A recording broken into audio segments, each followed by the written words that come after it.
Do you drink coffee? All the time, nonstop. Me too. Nonstop. 9 or 10 cups a day. Yeah, it's good. I like coffee. And I drink it straight until minutes before bed. I do too. Oh, do you? Yes. Yeah.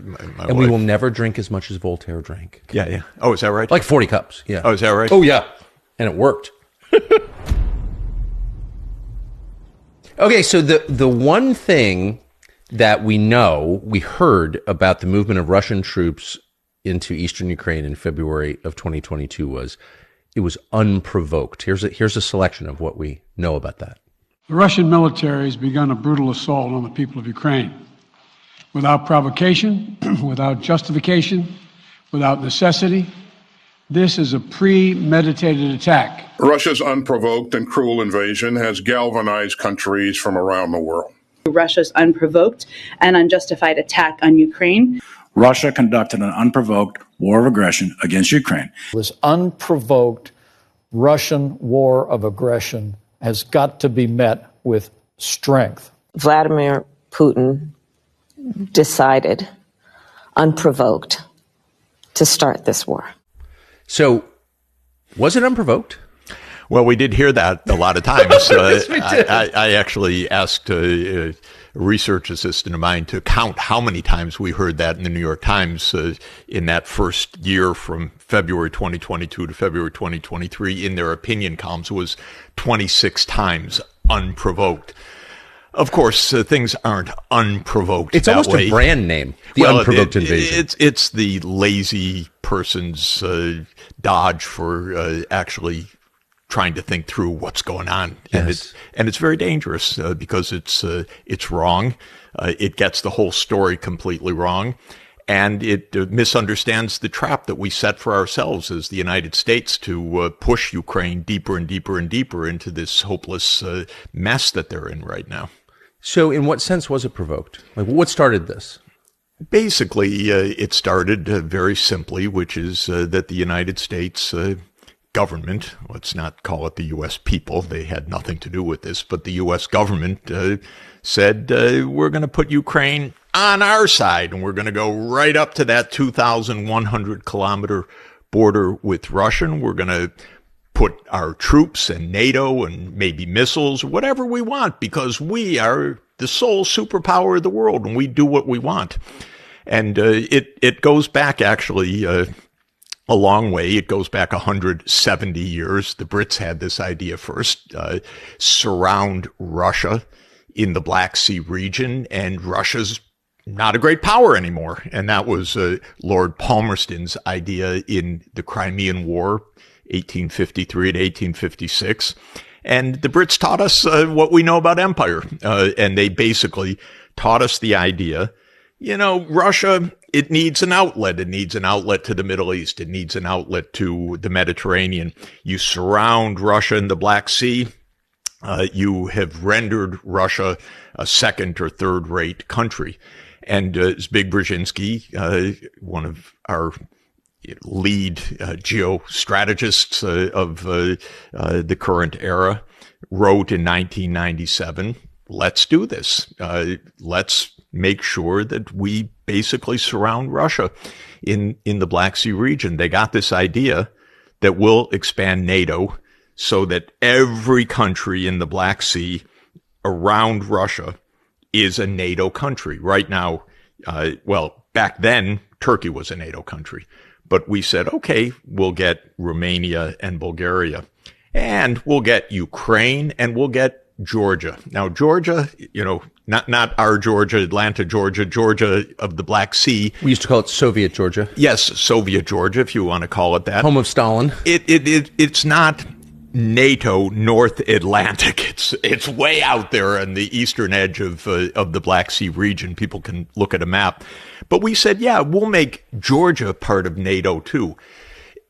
And the reason was very clear, and Zbig was very explicit about it, that this is our way to basically dominate Eurasia. If we can dominate the Black Sea region, then Russia's nothing. If we make Russia nothing, then we can basically control Eurasia, meaning all the way from Europe to Central Asia, and through our influence in East Asia, do the same thing. And that's American unipolarity. We run the world. We are the hegemon. We are the sole superpower. We are unchallenged. So that's the idea. But why would you want that? Why would the Brits want that? Why does the U.S. State Department want that? What about Russia, which is not actually much of an expansionist power, is so threatening? Like it's not about Russia. It's about the U.S. It's about Britain before that. I think it's a little bit like that old game of Risk. I don't know if you played that as a kid, but the idea was have your piece on every place in the world. You know, that was the game. And you read the American strategists, whether it's Zbig Brzezinski, although he was very moderate, or the neocons who have run U.S. foreign policy for the last 30 years. The neocons are very explicit. The U.S. must be the unchallenged superpower in every place in the world, in every region. We must dominate. It's quite a load for us American people. What they say is we are going to be the constabulary duty holder. What fancy word for saying we'll be the world's policeman. They say it explicitly. They say that's lots of wars. We have to be ready for all these wars. To my mind, it's a little crazy. But their idea was, after the end of the Soviet Union, well, now we run the world. And to come back to Russia, the idea was, well, Russia's weak. It's down. We're the sole superpower. They're on their back or on their knees, whatever it is. And now we can move NATO where we want, and we can surround them. And the Russians said, please don't do that. Don't bring your troops, your weapons, your missiles right up to our border. It's not a good idea. And the U.S., I was around in those years, involved in Russia and in Central Europe. The U.S. was, we don't hear you. We don't hear you. We do what we want. They kept pushing inside the U.S. government in the 1990s when this debate was going, should NATO expand? Some people said, yeah, but we told Gorbachev and we told Yeltsin we weren't going to expand at all. No, come on. The Soviet Union's done. We can do what we want. We're the sole superpower.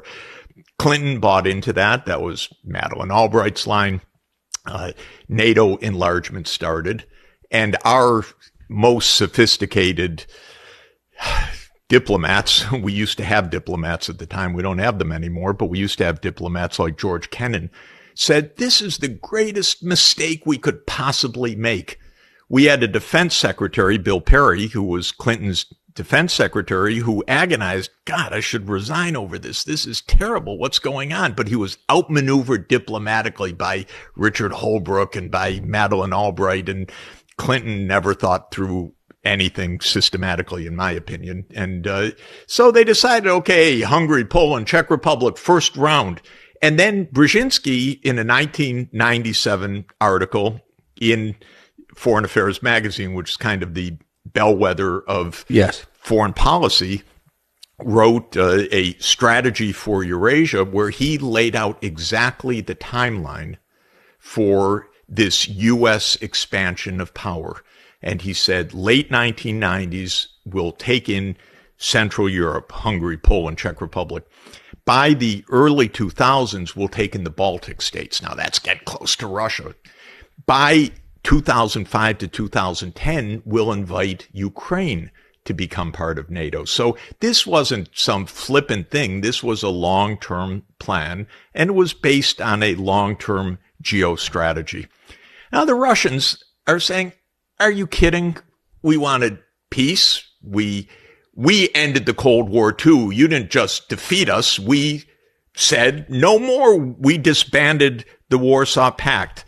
We wanted peace. We wanted cooperation. You call it victory. We just wanted to cooperate. I know that for a fact because I was there in those years.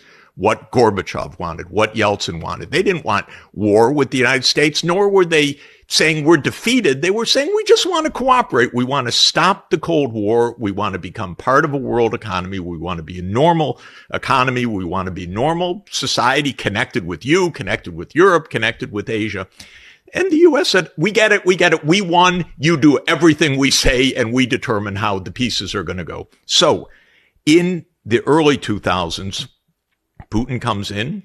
First business for Putin was good cooperation with Europe. Yes. You go back to the early 2000s. Again, I know the people. I watched closely. I was a participant in some of it. Putin was completely pro-Europe. Yes. And pro-U.S., by the way. I know.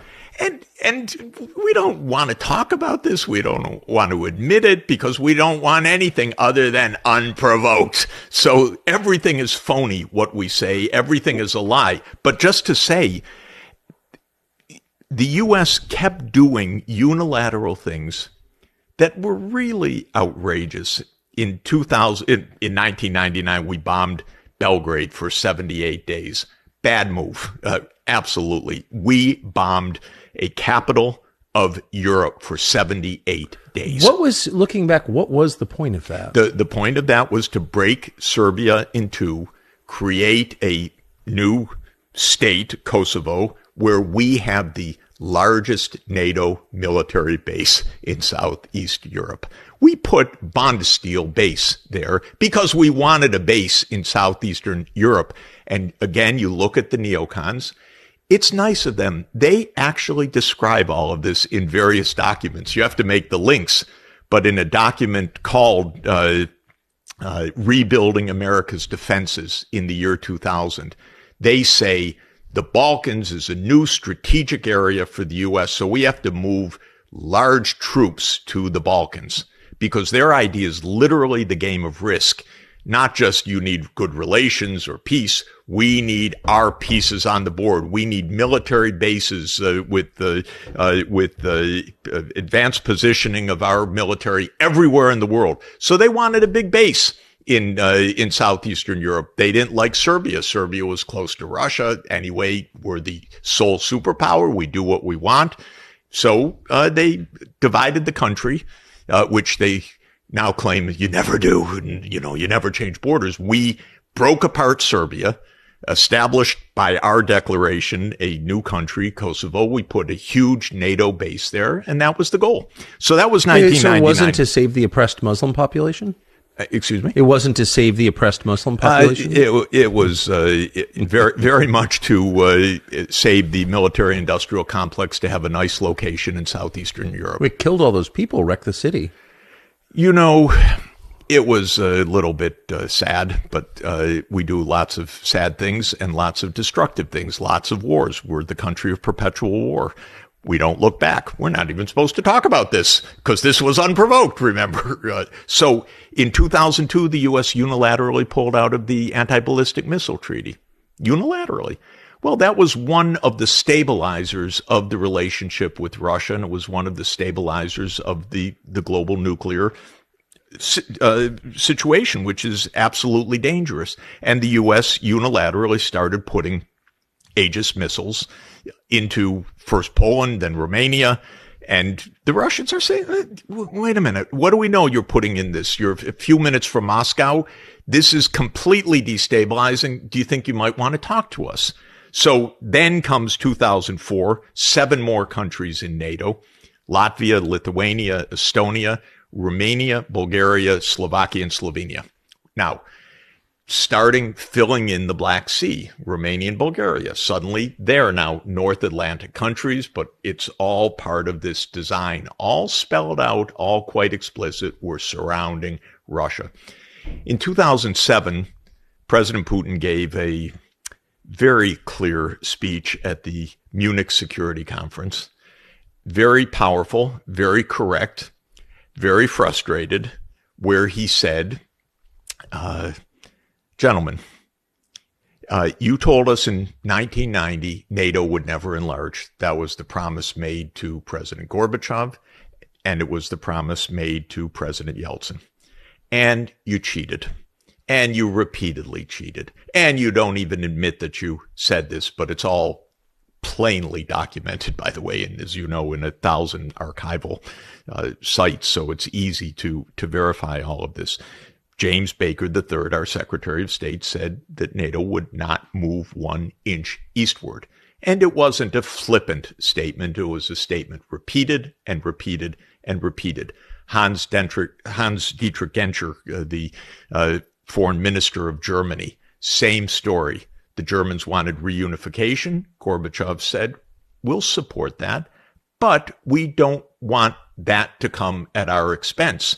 No, it won't come at your expense. NATO won't move 1 inch eastward, Mr. President. Repeated so many times in many documents, many statements by the NATO Secretary General, by the U.S. Secretary of State, by the German Chancellor. Now, of course, all denied by our foreign policy blob, because we're not supposed to remember anything. Remember, this was all unprovoked. So back to 2007, Putin gives this speech and he says, stop. Don't even think about Ukraine. This is our 2,100 kilometer border. This is absolutely part of the integrated economy of this region. Don't even think about it.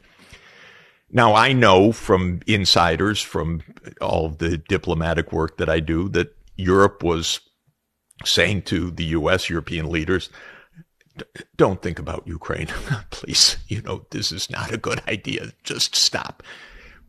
We know from our current CIA director, Bill Burns, that he wrote a very eloquent, impassioned, articulate, clear, secret, as usual, memo, which we only got to see because WikiLeaks showed to the American people what maybe we would like to know once in a while, but we're never told. Like what our government's doing. What they're doing and how they're putting us at nuclear risk and other things. Okay, this one did get out.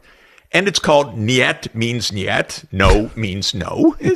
And what Bill Burns very perceptively, articulately conveys to Condoleezza Rice and back to the White House in 2008 is Ukraine is really a red line. Don't do it. It's not just Putin.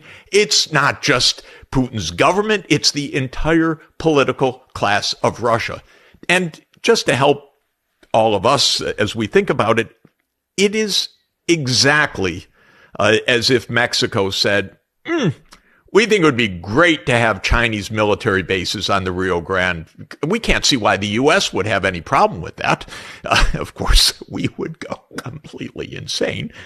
We should. And we should, of course. The whole idea is so absurdly dangerous and reckless that you can't even imagine grown-ups doing this. So what happens is, for what I'm told by European leaders, and by long, detailed discussion, Bush Jr. says to them, no, it's okay. Don't worry. I hear you about Ukraine.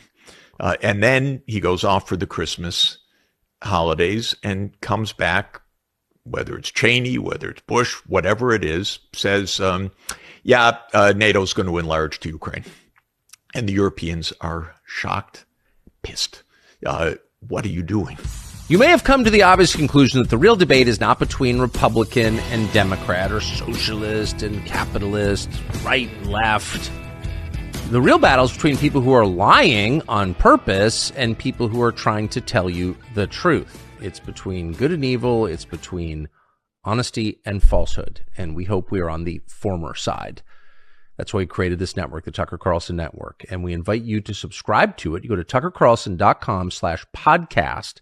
Our entire archive is there. A lot of behind the scenes footage of what actually happens in this barn when only an iPhone is running. tuckercarlson.com/podcast. You will not regret it. So George. Bush did not make that decision. Bush did not make the decision? Right. I mean, it sounds, if I'm hearing what you're saying. I'm saying? Yeah. No, Bush did make the decision. Okay, but what I'm saying is he had told the Europeans, I hear you, I'm not going to do it. But it sounds like he was influenced by the people around him to change his mind. That could be. Yeah, I don't know whether it was CIA or whether someone explained to him or whether someone said, George, Mr. President, this is a long-standing project. It's not something for a European country to object to. I don't know what happened there, but what I do know is that he came back and told the European leaders, no, we're doing it. They said, no, we're not doing it. And then they had the NATO summit in Bucharest. And this was 2008. And the Europeans, Chancellor Merkel, French president, all of them, George, don't do this. Don't do this. This is extraordinarily dangerous. This is really provocative. We don't really need or want NATO right up to the Russian border. Bush pushed. This is a U.S. alliance fundamentally, and they made the commitment Ukraine will become a member of NATO.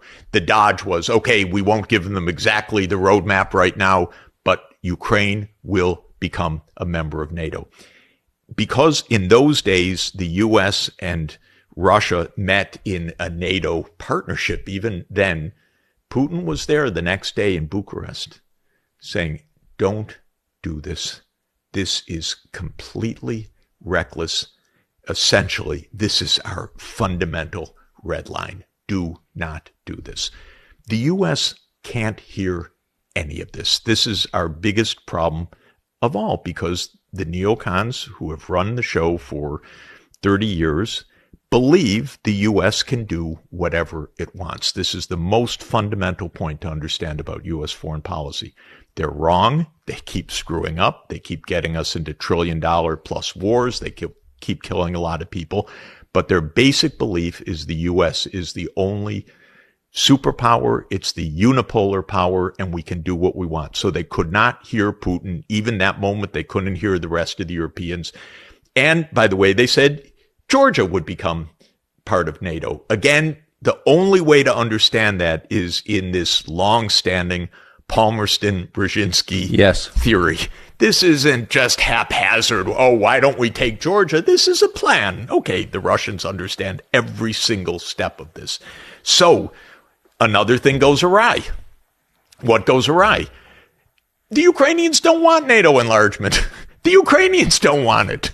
They're against it. The public opinion said, no, this is very dangerous. Neutrality, it's safer. We're in between East and West. We don't want this.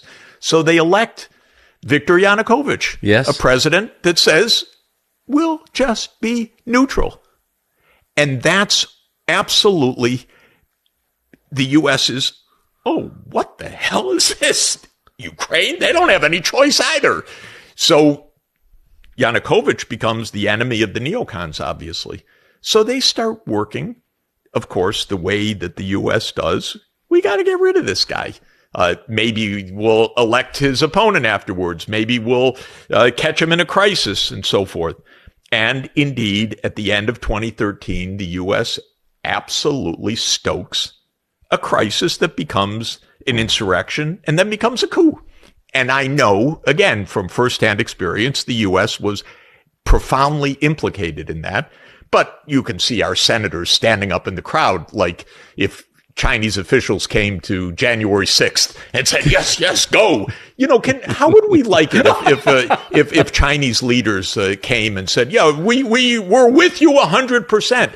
American senators standing up in Kiev saying to the demonstrators, we're with you 100%. Victoria Nuland famously passing around the cookies, but it was much, much more than the cookies, I can tell you. And so the U.S. conspired with a Ukrainian right to overthrow Yanukovych, and there was a violent overthrow in the third week of February of 2014.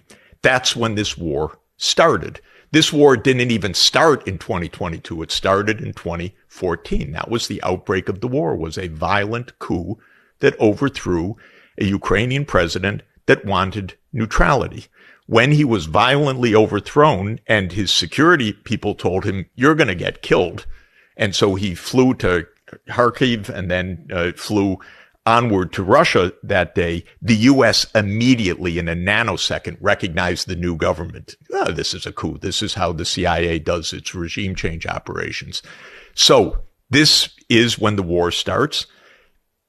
Putin's understanding, completely correct in this moment, was I'm not letting NATO take my naval fleet and my naval base in Crimea. Are you kidding?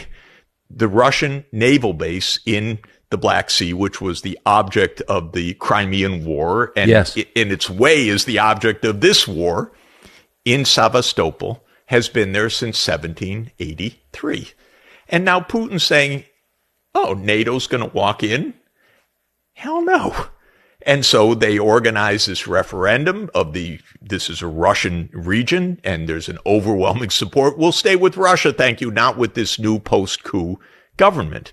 An outbreak breaks out in the eastern provinces, which are the ethnic Russian provinces in the Donbass and Lugansk and Donetsk. And there's a lot of violence. So the war starts in 2014. So saying something's unprovoked in 2022 is a little bizarre for anyone that actually reads a normal newspaper to begin with. But in any event, the war starts then.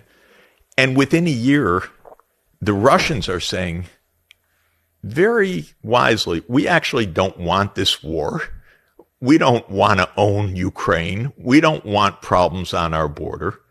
We would like peace based on respect for the ethnic Russians in the East and political autonomy, because you, the coup government, tried to close down all Russian language, culture, and rights of these people after having made a violent coup. So we don't accept that. So what came out of that was two agreements called the Minsk I and the Minsk II agreement. The Minsk II agreement was backed by the UN Security Council, and it said that we'll make peace based on autonomy of the Donbass region. Now, very interesting. The Russians were not saying that's ours, we want that, all the things that are claimed every day, that Putin just wants to recreate, he thinks he's Peter the Great, he wants to recreate the Russian Empire, he wants to grab territory. Nothing like that. The opposite. We don't want the territory. We actually just want autonomy based on an agreement reached with the Ukrainian government. So what was the U.S. attitude towards that? U.S. government attitude. U.S. government attitude was to say to the Ukrainians, don't worry about it. Come on, don't worry about it. You keep your central state. We don't want to see Ukraine weakened at all. We just want a NATO in a unified Ukraine. Don't go for decentralization. We tell them to blow off the very treaty that they've signed. Then we accuse Russia of not having diplomacy, by the way, which is, par for the course. Oh, you can't trust them. We blow off every single agreement. We blow off not moving 1 inch eastward. We blow off the anti-ballistic missile treaty. We have so many NATO-led wars of choice in between. I didn't even mention in Syria, CIA attempt to overthrow Assad, in Libya, and so forth. And we blow off the Minsk agreements. And actually, Angela Merkel explained in a rather shockingly frank interview that she gave last year, when asked why Germany didn't help to enforce the Minsk agreement, because Germany and France were the guarantors of the Minsk agreement under something called the Normandy process, she said, well, we just thought this was to give some time to the Ukrainians to build up their strength. In other words, they were guarantors of something in a phony way, and the U.S. was absolutely lying about this. And I know senior Ukrainians who were in government and who were around the government who said to me, Jeff, we're not going to do that. Anyway, that was at gunpoint. We don't have to agree with that. So all that diplomacy was blown off. The war continued. The U.S. pumped in arms, built up armaments, was building up what would be the biggest army of Europe, actually, a huge army that Russia was watching. What are you doing? You're not honoring Minsk. You're building up this huge Ukrainian army. Paid for by NATO. Paid for by the United States, basically, yes. And in 2021, Putin met with Biden. And then after the meeting, he put on the table a draft Russia-U.S. security agreement. He put it on the table on December 15th, 2021. It's worth reading. very plausible document. I don't agree with some of it. It's a negotiable document, something you would negotiate. I thought the core of it was stop the NATO enlargement. And I called the White House myself at that point and said, don't have a war over this. Who'd you talk to? I talked to Jake Sullivan, and I said, don't have a war over this. We don't need NATO enlargement for U.S. security. In fact, it's counter to U.S. security. The U.S. should not be right up against the Russian border. That's how we trip ourselves into World War III. No, Jeff, don't worry. No war. There's not going to be a war. Don't worry. We've got a diplomatic approach. I said, Jake, this is a basis for diplomacy. Negotiate. Well, the formal response of the United States is that issues about NATO are non-negotiable. They're only between NATO countries and NATO candidates. No third party has any stake or interest or say in this. Russia, it's completely irrelevant. Again, to use the analogy, if Mexico and China want to put Chinese military bases on the Rio Grande, the United States has no right to interfere. And no interest in it. And no interest in it, and no bilateral. And this was the formal U.S. response in January 2022. So, unprovoked, not exactly. So can I 30 years of provocation where we could not take peace for an answer one moment. All we could take is, we'll do whatever we want, wherever we want, and no one has any say in this at all. So can I just go back 22 years? Putin told me, and I checked, I think it's true, that he, in Clinton's final days, asked Clinton if Russia could join NATO, which seems almost by definition like a victory. Yeah. NATO exists as a bulwark against Russia. If Russia wants to join the alliance, then you've won, right? Right. Why would the U.S. government have turned that offer down? And do you think that is real? Russia, and actually Europe, used to want, before Europe was completely a kind of vassal province of the United States government, wanted what they call collective security, which was, we want security arrangements in which one country's security doesn't ruin the security of another country. And there were two paths to that. There were basically three paths, let's say. One path was what they call the OSCE, the Organization of Security and Cooperation in Europe. Really a good idea. It's Western Europe, Central Europe, Eastern Europe, and former Soviet Union. And the idea was, let's bring us all together under one kind of charter and we'll work out a collective security arrangement. I liked it. I mean, this is what Gorbachev was saying. We don't want war with you. We don't want conflict with you. We want collective security. Second arrangement that actually makes a lot of sense, but people say, is this guy out of his mind? But it actually makes a lot of sense. Gorbachev disbanded the Warsaw Pact. We should have disbanded NATO.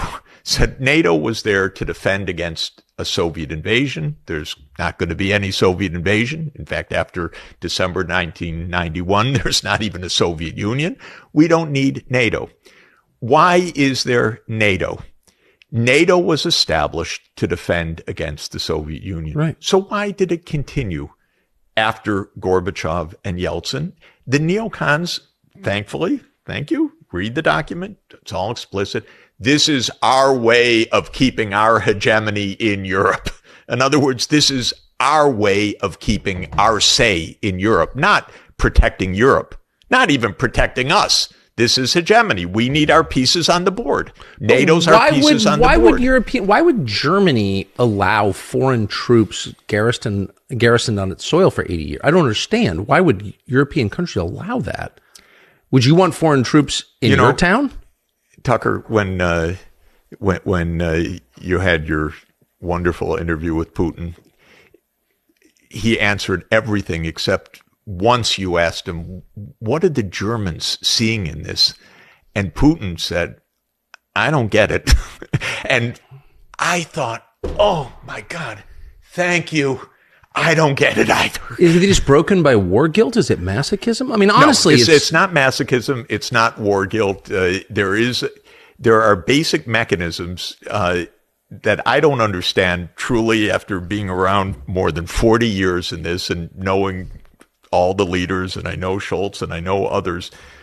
I don't understand it, but when the U.S. has a military base in your country, it really pulls a lot of the political strings in your country. It really influences the political parties. It really pays. I know I'm naive. You know, in other words, the Germans are not, they're not free actors in this. That's the point. If men with guns showed up in your apartment in New York and just camped out there, you probably wouldn't really be the head of your household anymore, would you? It's probably true. But, you know, your question of why would the Germans want this?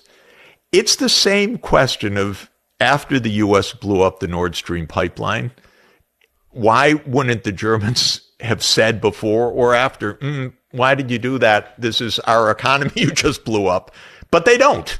And so they're so subservient to the U.S. interests.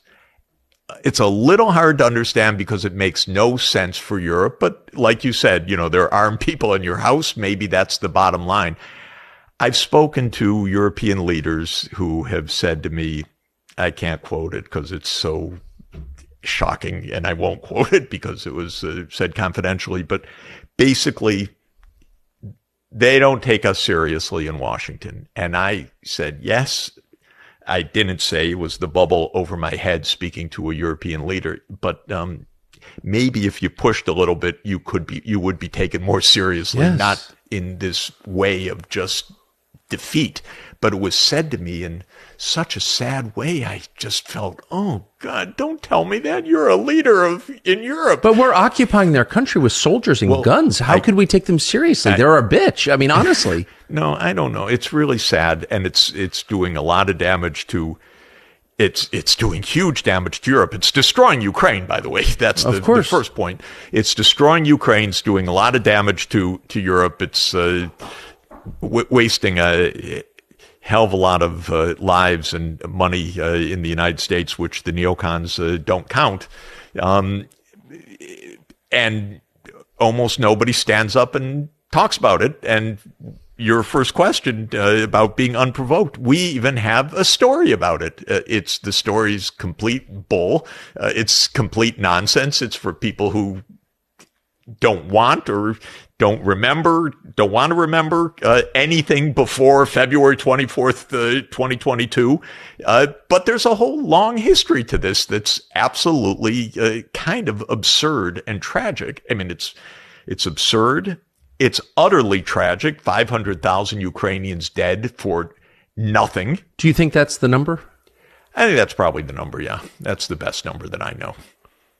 I mean, we talked about this last night at dinner, but one of the most shocking things, just as someone who lived in Washington, to me, is if you ask any of the senators, as I have, who voted to keep this war going with U.S. tax dollars, how many of your beloved Ukrainians have been killed? They have no idea, and they have no interest in knowing. And they don't care at all. And sometimes they say they don't care. Mitt Romney said, it's greatest bargain, no American lives. Dick Blumenthal said the same thing, basically. This is a great bargain, no American lives. But isn't that evil? I mean, at some point, it's certainly hypocritical. They're telling us we're doing this for Ukraine, for our friends in Ukraine, the standard bearers of democracy. But also, don't you have an obligation to kind of care about the people you kill? I think so. You think so. I think Americans think so. I don't think that the security apparatus thinks so, because the security state, you got to be tough to play that game of risk. You got to know, is there going to be some collateral losses? Millions of people have died in American wars of choice. But if you're a big boy, you can't let that deter you. So I think it's pretty deeply ingrained that a few 100,000 lives here and there, come on, we're talking about who runs the world after all. It's really, really dark. I think it's extraordinarily reckless. Just to circle back, but also, look, if the pretext for all of this is some sort of moral authority, We're for democracy, they're for authoritarianism. This has nothing to do with morality. This has nothing to do with morality. It has nothing to do with Western values. It has nothing to do with American values. It doesn't even have to do with American interests from what I can see, although Yes. it says that they say that American interests are at stake. Well, we've spent maybe $7 trillion on these reckless perpetual wars since 2001. Is that really? We've added to the debt. The debt's gone from about 30% of national income to more than 100% of national income. We've had these disastrous wars. Is this America's interest? No. I mean, No. Maybe we could have actually rebuilt a bridge or a road along the way, or No, it destroyed even, our country. Even had a mile of fast rail in our country or something. But no, we had to spend trillions and trillions on wars. So to my mind, it's all completely perverse. But what I find amazing is that once in a while, you have to look, but once in a while, you'll actually find the truth expressed in such a vulgar way. No, they don't count the Ukrainian lives. They literally say no American lives. We're not even so sure about that, by the way, but No, Americans have died. Yeah, it's not a large number, but it's some, but they don't tell us the truth about that either. So just to circle back to the provocation, I watched as a complete non-expert the administration send the vice president to the Munich Security Conference in February of 2022 when it was clear that things were getting really hot, and watched Kamala Harris say to Zelensky on camera, "We want you to join NATO," when everybody, even me, a talk show host, knew that that was the red line for Putin. So the only conclusion I could reach was they want him to move across the border into Ukraine. They want a war. What is your take? Tucker, just to say, until this moment, every senior official in the U.S. or the Secretary General of NATO, Jens Stoltenberg, says Ukraine will join NATO. And one thing everyone that's listening should understand, Ukraine will never join NATO short of a nuclear war. So, because Russia will never allow it, period. So every time we say it, all we mean is the war continues and more Ukrainians are destroyed. And we're willing to risk nuclear conflict. And some people definitely are, because they're idiots. Really, because my resentment gets very high when we reach that level. But we hear talk about nuclear war these days. We hear we're not going to be blackmailed by this nuclear threat and so forth. Well, God damn it, you better be worried. We're talking about a counterpart that has 6,000 nuclear warheads. We have 6,000 nuclear warheads. We have a lot of crazy people in our government. I know it. I'm adult enough to know, over 44 years of professional life, that there are a lot of intemperate people in our country. We have a lot of allies that say, oh, we can do this. We have a president of Latvia tweeting or Xing or whatever the verb is these days, Russia delenda est. In other words, Russia must be destroyed, playing off of the old Cato the Elder, Carthago delenda est. Carthage must be destroyed. Honestly, a president of a Baltic state tweeting that Russia must be destroyed, this is prudent, this is safe, this is going to keep your family and my family safe. Are we out of our minds? And all through this, Biden hasn't called Putin one time. And I speak to very senior Russian officials. You speak to the most senior Russian official. They say, we want to negotiate. Of course, we'll talk. Zelensky, quote unquote, made it illegal. And the United States says, well, we won't do anything that the Ukrainians don't want. This is insane, by the way, as if this is really between Ukraine and Russia. This is about the United States and Russia. This, everybody should understand. This isn't even about Ukraine and Russia. This is about the U.S. being in Ukraine and Russia. So the ones that need to talk are Biden and Putin, period. And I keep saying, if I may say it again just now, I keep saying to Biden, if you want to use my Zoom account, please use it. I'll lend you my phone. You make the call. Start negotiations. I don't like my family being at risk of nuclear war. Why won't they? Because they believed up until now, I think they can't quite believe it now, they believed up until now that they would get their way through bluff or superiority of force or superiority of finance. They gambled because they were gambling with someone else's lives, someone else's country, and someone else's money, our money, taxpayer money, but they were gambling not with their own stakes, but they were gambling. They're not very clever. They gambled wrong all along. Putin said, no, for us, this is existential. For you, it's a game, apparently the game of risk. You need your piece on that board, as if American NATO forces in Ukraine is somehow existential for the United States as opposed to a neutral Ukraine. And they thought that they would get their way. And I spoke with senior officials all along who just thought Russia won't object or can't object or will be pushed aside or will fall to its knees with U.S. financial sanctions or will succumb to the U.S. HIMARS and ATACMS. Just one absolutely naive idea after another. But you might ask me, how can they have such naive ideas? Well, that was my question, yes. And I'm sorry to put words in your mouth, but I would say, well, I'm old enough to remember Vietnam. I'm old enough to remember trying to overthrow Bashar al-Assad. I'm old enough to remember Libya. I'm old enough to remember Afghanistan. We screw up nonstop. This is not clever, what we're doing. But the people, what's so interesting, so you've been an academic your whole life. I think you're one of the youngest tenured professors at Harvard, but you've also been, I think uniquely, a diplomat, on and off, mostly on, for decades. So you know the people who are making U.S. foreign policy personally well. And the quality of the person engaged in that seems to have declined just dramatically. I think that's true, by the way. I think it's true in general of American politics. Maybe it's an illusion, but when I was a kid in college, I did my summer internships in my senator's office, Senator Phil Hart.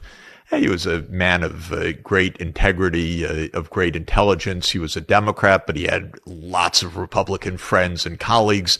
There were big people there, and they were serious people. Fulbright and Frank Church and really wonderful, impressive people. Chuck Percy, Lugar, really impressive people who wanted the U.S. to do right, to do good. And I admired them, and it was on both sides of Republican and Democrat.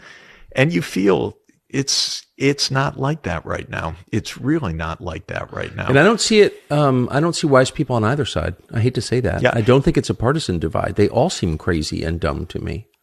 We chatted. Rand Paul's the only one for me that makes sense on foreign policy right now. He says, "Stop this! There's so many damn wars. It's putting us at incredible risk." But you don't hear the Democrats. They line up 100% for more military spending, continue the war. We have people that completely shock me that are saying these stupid things about no U.S. lives, as if Ukrainian lives don't matter.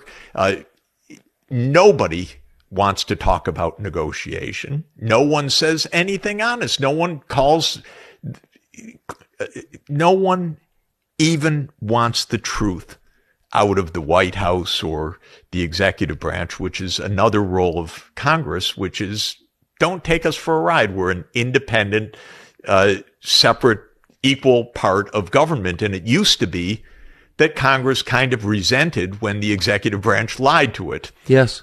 You don't see that they resentment. Crave the lives. You don't see that resentment. You see partisanship. If it's a Republican president, then the Democrats go after him. If it's a Democratic president, Republicans. But nobody from one's own party even tells their president, stop bullshitting us. Yes. And that's very serious. Well, and these are not small lies. So the two of the biggest lies are that Ukraine can win, whatever that means, never defined, push Russia back to its January 2022 border, and two, that Ukraine will join NATO. And neither one of those things is true. They're not only not true, if you are able to watch you or someone outside the mainstream, it becomes obvious that these aren't true. But if you follow Admiral Kirby in the White House every day, he's a liar, lying with a smirk on his face, which I can't stand because he can't even control his smirk because he tells us, I'm lying, as he's talking. It's unreal.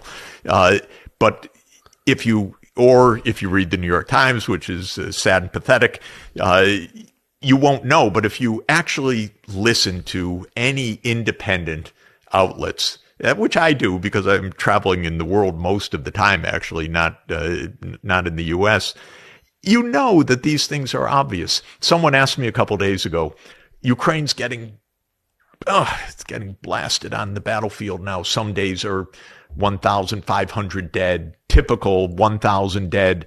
Russia has, air superiority, artillery superiority, missile superiority, everything. And the Ukrainians are getting blasted. And now the U.S. press is reporting, the Ukrainians are, falling back, and the tone has suddenly changed. So someone asked me a couple days ago, why did this sudden change on the battlefield occur? And I said, excuse me? He said, yeah, why did this sudden change? I said, there's no sudden change. This whole trend has been obvious for more than 2 years. We're in a war of attrition, and the bigger party is blasting the hell out of the smaller much bigger one. Party, much bigger exactly. party. But you wouldn't know it by any of our narrative, official, congressional, or our kind of mainstream media, because they don't tell the truth but even after it's staring you in the face, then maybe they'll say something that's a little bit true. That just feels like North Korea to me, or what you imagine North Korea is, this news vacuum where everybody is under these huge misimpressions. Like nobody has any reference point in the truth at all. People don't even know they're being lied to. You travel constantly. Is this the most sort of cut off country from an information perspective in the world? When I'll give an example. When the U.S. put on sanctions on Russia in March 2022, just after the beginning of this latest phase of the war that started in 2014, I know senior U.S. financial officials, and we've got them. This is going to crush them. I said, I don't think so. I was in Latin America last week. They're not going to do this. I was in India the week before that. It's not going to go like that. So what happened was the only ones that applied the sanctions are Europe, the United States, and a few allies in East Asia, Japan, Korea, Australia, New Zealand, Singapore. The rest of the world said, we're not part of that. We don't sign up to this. We don't like this. We don't agree with the NATO enlargement. We don't like this narrative. And the sanctions proved to be, pretty useless compared to what this grandiosity of the U.S. strategists thought. So it comes to this question, what does the rest of the world think? The rest of the world doesn't think much of the United States, what it's doing. It seems to them is a bizarre country. Why are you pushing NATO enlargement? Why are you bringing us into your war? We don't really want this. Interestingly, most of the rest of the world is not against the United States, by the way. They said, just don't make us choose all these things. This isn't our battle, and we don't even like what you're doing. Just make peace, calm things down.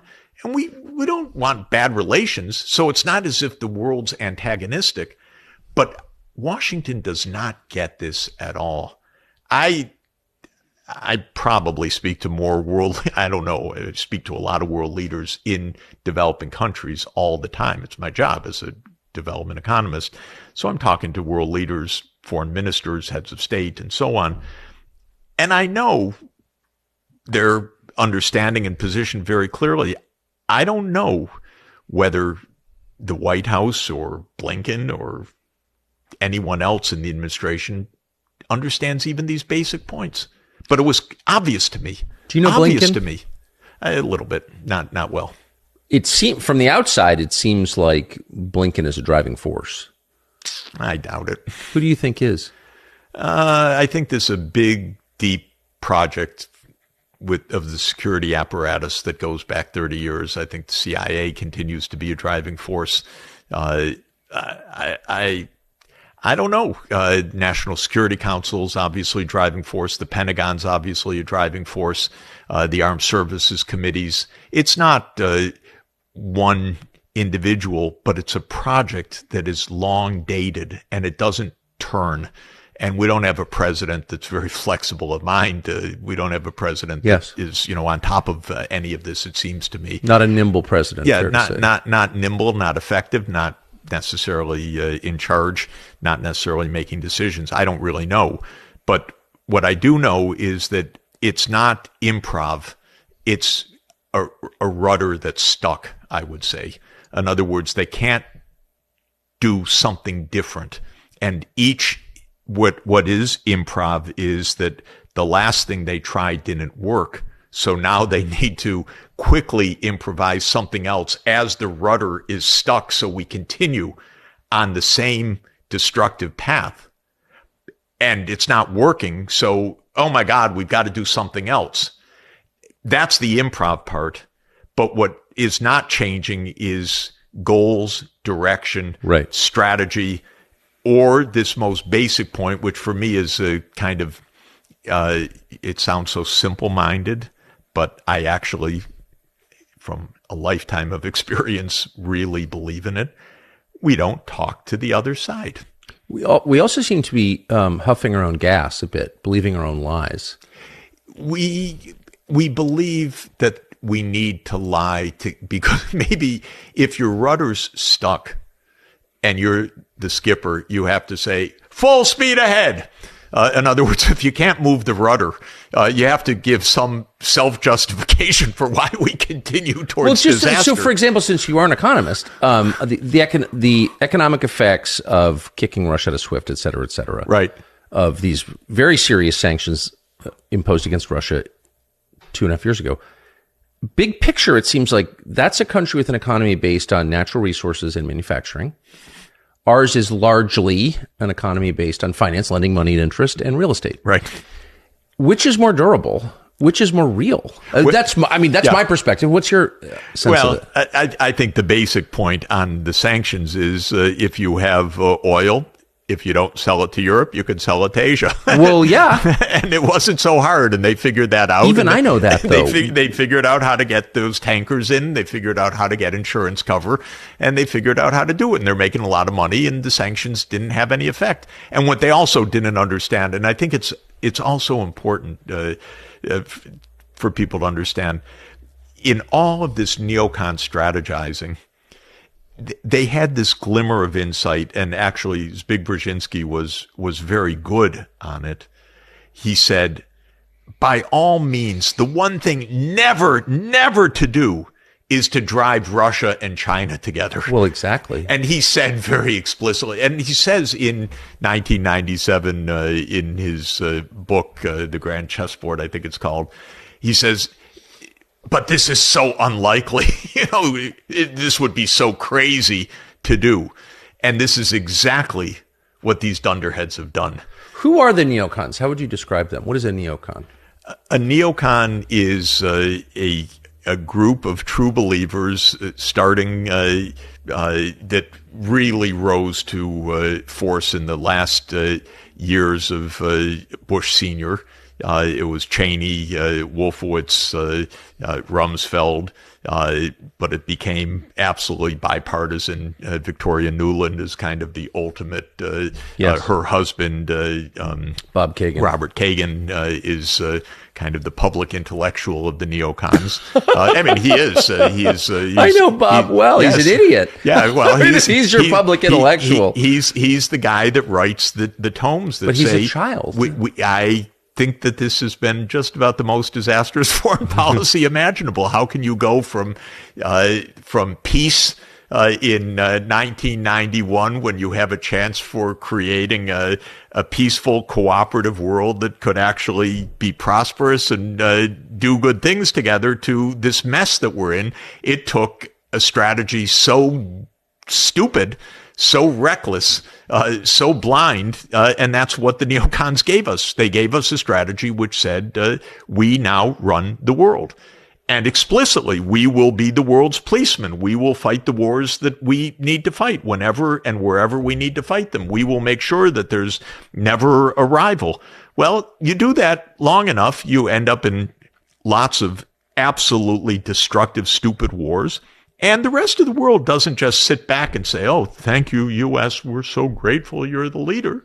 They say, come on, you're 4.1% of the world population. There's another 95.9% of the world population that actually would just like peace and some cooperation, and not you to be telling us what to do.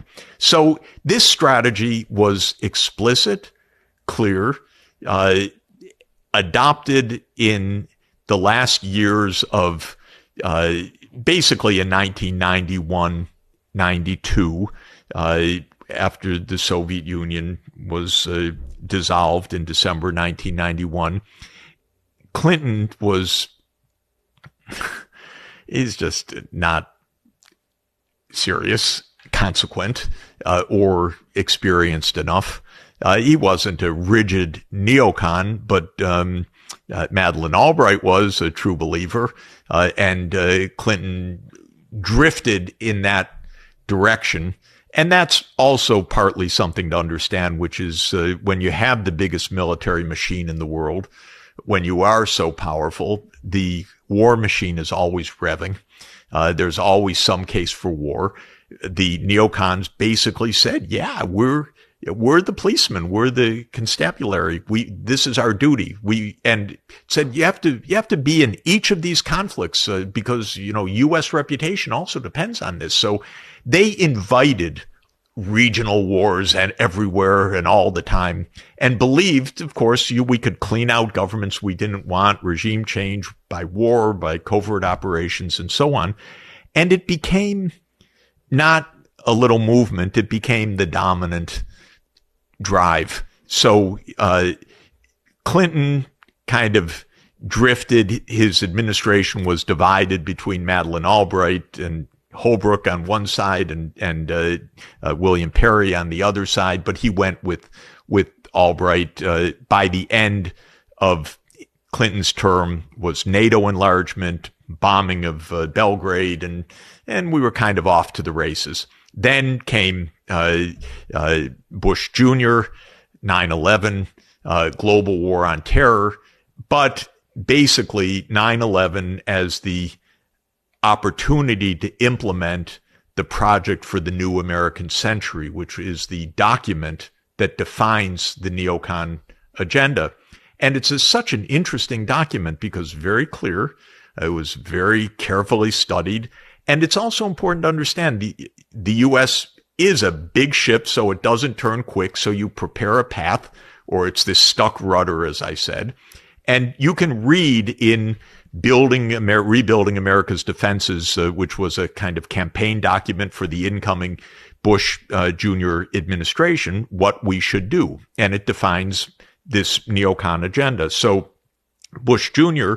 introduced all of these things, the unilateral withdrawal from ABM, the war in Iraq, the expansion of NATO to 7 more countries, the commitment to expand NATO to Ukraine and Georgia. Then comes Obama. You don't think of him as a neocon especially, but who becomes the point person for Eastern Europe and Ukraine, Victoria Nuland. So interesting. Victoria Nuland was the deputy national security advisor of Cheney. I remember very well. Yes. So she was Cheney's advisor.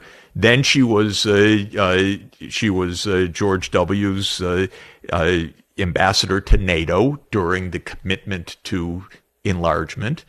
And if Obama weren't a neocon, you would say, well, that's not someone I'm going to hire. But all of a sudden she lands as Hillary's as Hillary's assistant. Now, Hillary's absolutely neocon to the core.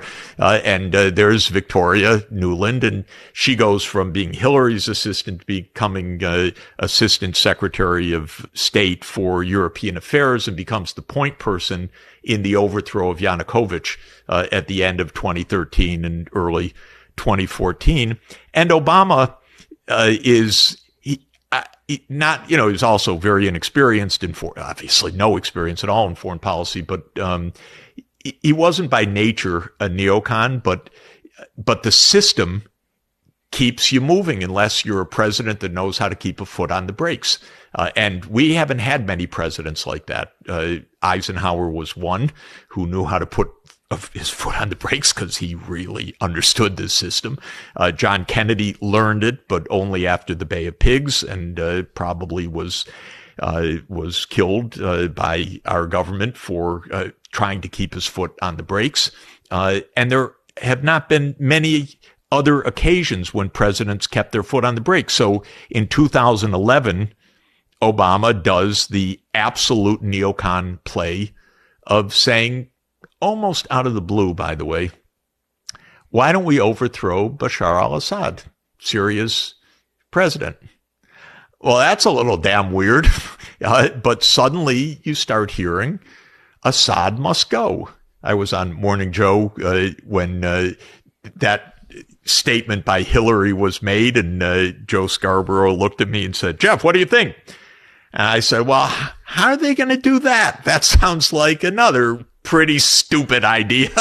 And it turned out that was 2011. We've had 13 years of war in Syria, hundreds of thousands dead. Destroyed the country. Of course, destroyed the country. And who's president? Bashar al-Assad.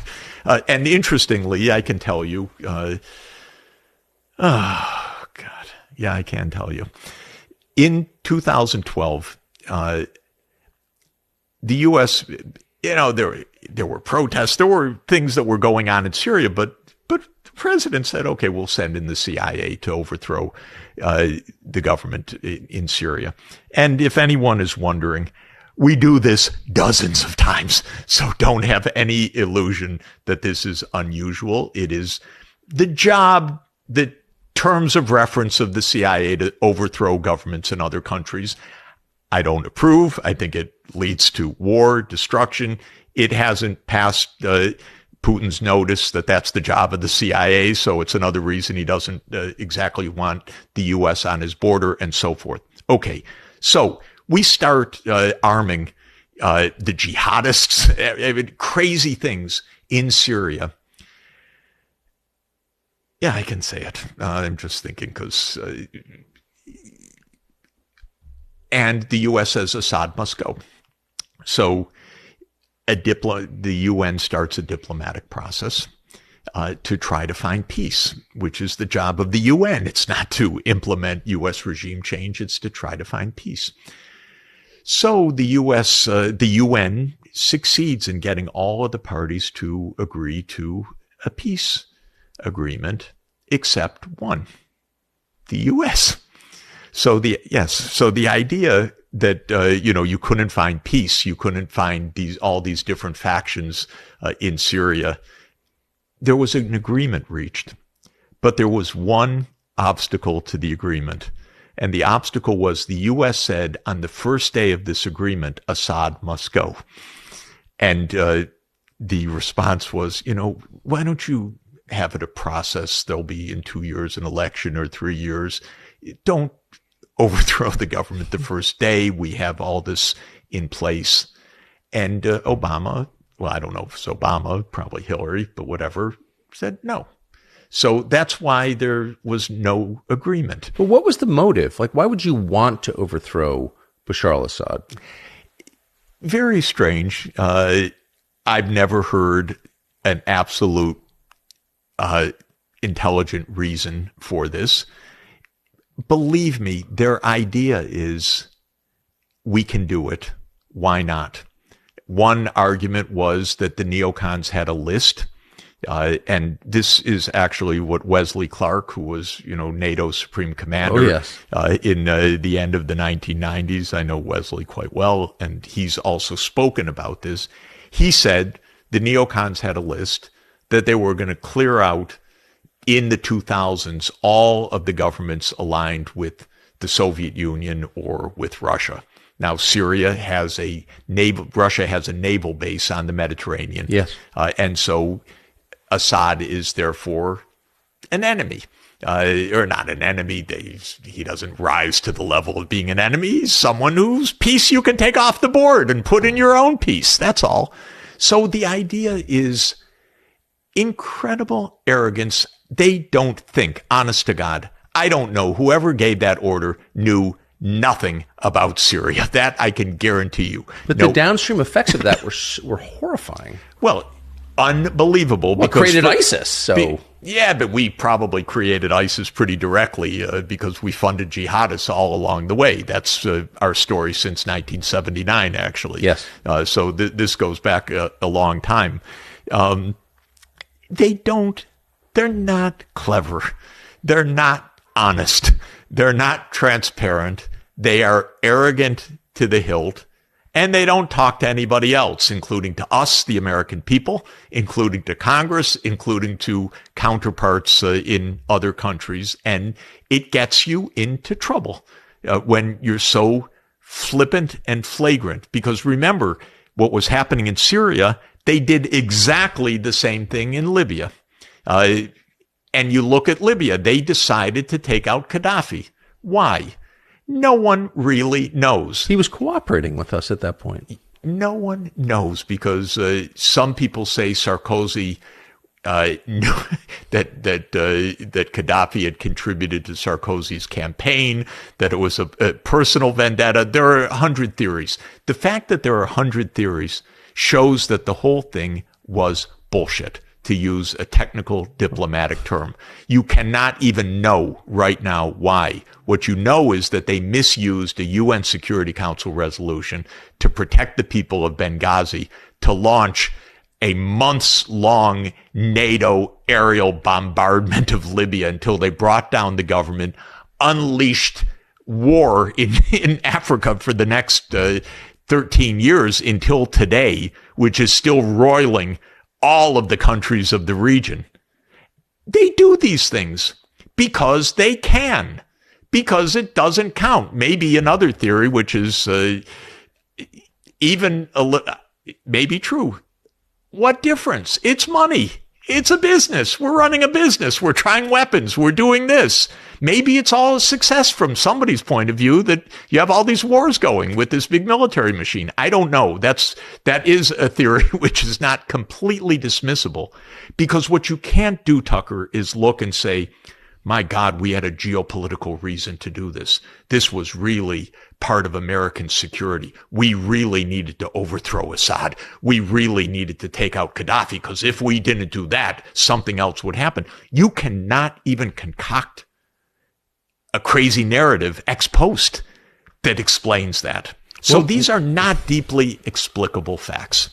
But the pattern is recognizable immediately. Here you have a country with unchallenged power starting wars for not any obvious reason all over the world. When was the last time an empire did that? The British. That was the last time.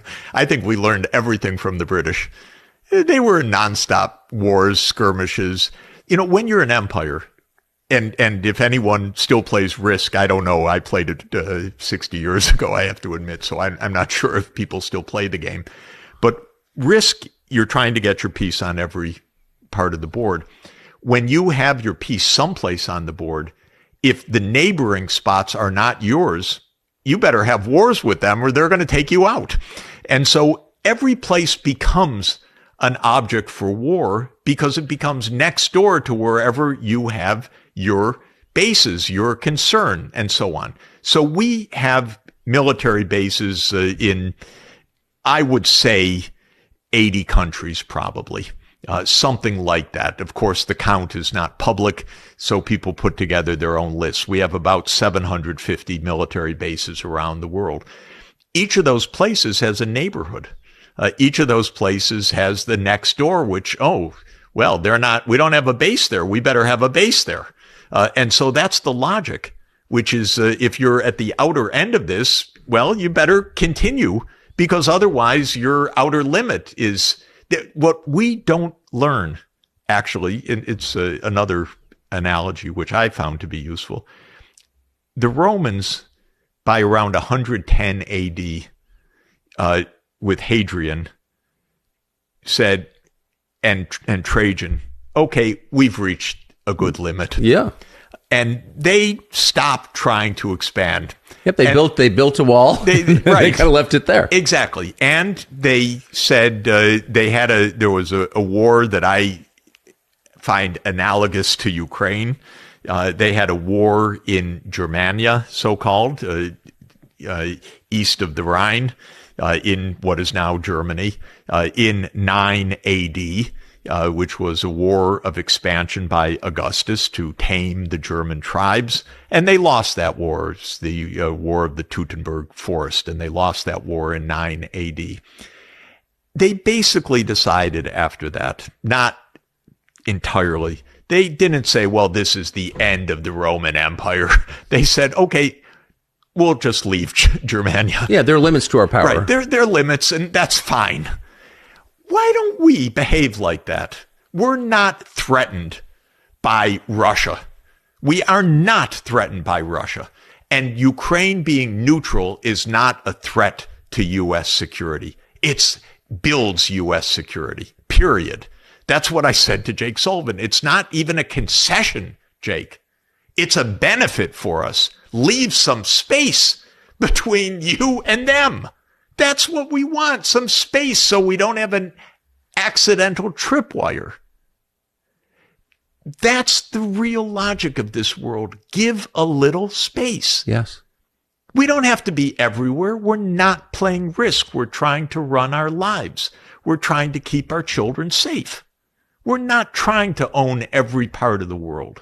So, speaking of increasing our risk, I think the unstated but very clear objective of all of this is to kill Putin and replace him and break up Russia. That's my read on it. If you read even this project for a new American century, rebuilding America's defenses, it says maybe Russia will be decentralized into a European Russia, Central Asian Russia, a Siberian Russia, they call it, and a Far East Russia. This is essentially what you're saying. They talk, there's even some commissions in Washington decolonizing Russia. Their hope, the CIA's hope, if they would ever tell us the truth about anything, was, but they don't get any of this right, but their thought probably in this deep long-term vision was, after the Soviet Union fell, so too will Russia disintegrate. It will disintegrate along its ethnic lines. It will disintegrate along its geographic lines. Why is that a U.S. project? It's a U.S. project only because, from my point of view, the U.S. resents that there is a country of 11 time zones, and it's so big that it is on its face a denial of U.S. global hegemony. In other words, how obnoxious of them to be there. Because but the problem is, they don't see it that way. But just if you're looking at this purely through the lens of like what's good for us, like U.S. interests, which I do think is their job, actually. Yes. But chaos across 11 time zones and innumerable ethnic groups and religious divisions with 6,000 nuclear warheads, that's really a threat to the world. I couldn't agree more. Is it not? Am I missing something? No, you're not missing anything. And the fact of the matter is, I was an advisor to Gorbachev in 1990-91. I got to watch close up. I was an advisor to President Yeltsin in 1991, 1992. It's literally true, as weird as this sounds, well, maybe not to you. You're about the one person for whom it's not weird. I sat in the Kremlin, sitting across from Yeltsin the day the Soviet Union ended. Wow. In a really, and not even quite that day, literally. It was even more remarkable and bizarre than that. I was leading a little economics delegation to talk about the collapse of the economy that was underway. And Yeltsin came from the back of the room in one of these giant Kremlin rooms. Yes. And walked across the long room and sat down right in front of me and said, "Gentlemen, I want to tell you the Soviet Union is over." That's incredible. Like that. And then he pointed to the back door. He said, "Do you know who is in that room over there? It's the leaders of the Soviet military, and they have just agreed to the dissolution of the Soviet Union." And that was the first words I heard out of his mouth, sitting directly across from me. So, what a moment. Yeah, that was, of course, the most unbelievable moment I've had. And you're sitting in the Kremlin and you hear that suddenly. And then he went on to say, he spoke very beautifully for a few minutes. What does Russia want? And he must have used the word normal 10 times in that short speech. We want to be a normal country. We're done with the communism. We want to be normal. We want to be friendly. We want to be part of Europe. We want to be part of the world economy. We want to be normal. Mr. Sachs, can you help us be normal? And I said, "Mr. President, the world will be so grateful for this opportunity for peace that I am absolutely sure that the United States and the rest of the world is going to come to your assistance." And I said this most remarkably wrong fact because I believed it. I knew that that was America's interest. I believed we would follow our interest. And I had had a very unusual experience, wonderful experience 2 years earlier, when I served as Poland's main outside economic advisor, helping them to develop the plan for becoming a market economy and part of Europe. And in those days, I helped Poland raise many billions of dollars of emergency support to stabilize a very shaky, unstable economy. And in those days, in 1989, everything I recommended was adopted by the United States government almost immediately. I thought, hey, I'm pretty good. I once went in one morning to Senator Dole and I said, Poland needs $1 billion to stabilize its currency. And he said, Mr. Sachs, come back in an hour. And I came back in an hour and there was Brent Scowcroft and our national security advisor. Senator Dole said, you know who this is, Mr. Sachs. I said, General, it's an honor to meet you. And Scowcroft said, what is it? What's your idea? And I handed him my one page about $1 billion. And he looked and he said, will this work, Mr. Sachs? And I said, I think this is the right way to stabilize the currency. He said, well, we'll get back to you. And at 5 p.m., as Dole asked me, I called Dole and he said, tell your friends they have their $1 billion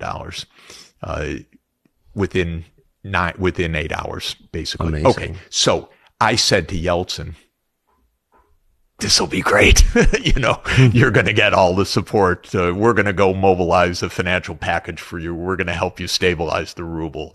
We're going to get a stabilization fund for the ruble. We're going to get this and that. And of course, every single thing I recommended that had worked in Poland, they rejected in Washington. And I, just for the life of me, what the hell is going on here?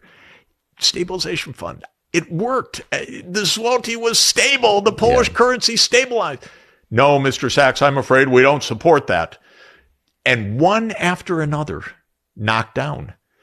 So I did not understand the geopolitics that I was in at know. all. I didn't get it. I said, are you kidding? They want normal. They want peace. This is our greatest moment. This is the greatest moment of the second half of the 20th century. The scourge of nuclear war has been lifted. The Cold War is over. Do something. No. So that's it. What do you make of Putin? He's very smart. He has led Russia very effectively. And because he emerged from the KGB, he understands the U.S., the way the U.S. operates, because we became a security state. We became a state where the CIA has absolutely extraordinary influence, and Putin gets that. And so he really understands how we operate. He doesn't like it, but he understands it. And his background, especially because his background comes from the KGB, his counterpart was the CIA. He does not have illusions about the United States. And I wish we were proving him wrong, but we're not. How influential is the CIA in the operations of the U.S. government? Definitely in many, many places, it is the instrument of regime change. Yes. And the U.S. is the only country in the world that relies on regime change as, I would say, the lead diplomatic, let me put it a different way, not diplomatic, as the lead foreign policy instrument. In other words, most countries, virtually any small country, any middle power country, when it doesn't like another country, it either has to deal with it or it comes begging to the United States to take out that country. And we are the country that makes a living by overthrowing other governments. And that's not a good vocation for us. It almost always ends in disaster, in bloodshed, in continued instability. But that's the job of the CIA. It's half the job of the CIA. The CIA is also an intelligence agency. It collects information and makes analysis, and it gives intelligence findings. And I have no problem with that role at all, although I don't want them to spy on us. But I think that making intelligence findings for the U.S. government is necessary. But being a private army or a hidden force that overthrows governments, that stokes unrest, that puts people in power, that runs covert operations, I'm against it. So if a big part of the CIA's job is taking down leaders of foreign countries, how long before it does that here in the United States? I mean, it doesn't seem unlikely that, why wouldn't they do that here? Yeah, probably 61 years ago was their first run at this with President Kennedy. I think it's best guess, not sure, but best guess that this was at least maybe rogue CIA or maybe official CIA, right, or maybe compartmentalized CIA operation. It was clearly someone's operation, not Lee Harvey Oswald's. That's pretty obvious. All we know, and all of the evidence points in that direction. It used to be said, why is the United States the only country in the world that's never had a coup? And the answer was, well, we're the only country that doesn't have a U.S. embassy. Well, of course, we've had a coup. I mean, murdering the president is a coup. But we probably had a coup in broad daylight on November 22nd, 1963. And we never quite got over it. And we never looked into it. On the contrary, we covered it up from the beginning. And drip by drip, evidence comes, including the most recent evidence that magic bullet, which was one of the justifications of the absurd account of a lone gunman, was also debunked by the, I think now 88-year-old Secret Service agent who said, I actually put that bullet from the back of Kennedy's seat in the limousine on the stretcher at Parkland Hospital. So there's so many things wrong with the official. I mean, it's preposterous. Almost nobody believes it, or should believe it. But it's also interesting for all that we're discussing. Most likely it was a government coup in broad daylight with a tremendous amount of evidence that it was a conspiracy at a high level. And yet it passed for the last 61 years without any official practical note of that fact. Do you think that was the last time the CIA tried to influence domestic politics in this country? Well, I'm sure the CIA influences domestic politics all the time in this country, because we know about extensive surveillance operations. But it's interesting, next year will be the 50th anniversary of the Church Committee hearings. Yes. And Frank Church was a very unusual figure from Idaho, a pretty staunch Republican state, and he was a young, gifted patriot whose favorite senator was Bora, a conservative Republican senator. And he was just an upright, very decent person who saw more and more, my God, it's the things we're talking about. Something's not right. People are getting assassinated in other countries. Our government, it doesn't look clean.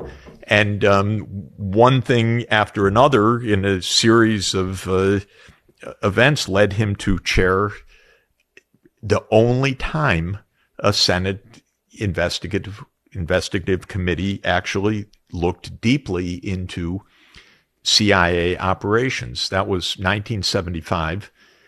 Fascinating. What made it possible was just a confluence of events. Nixon had resigned.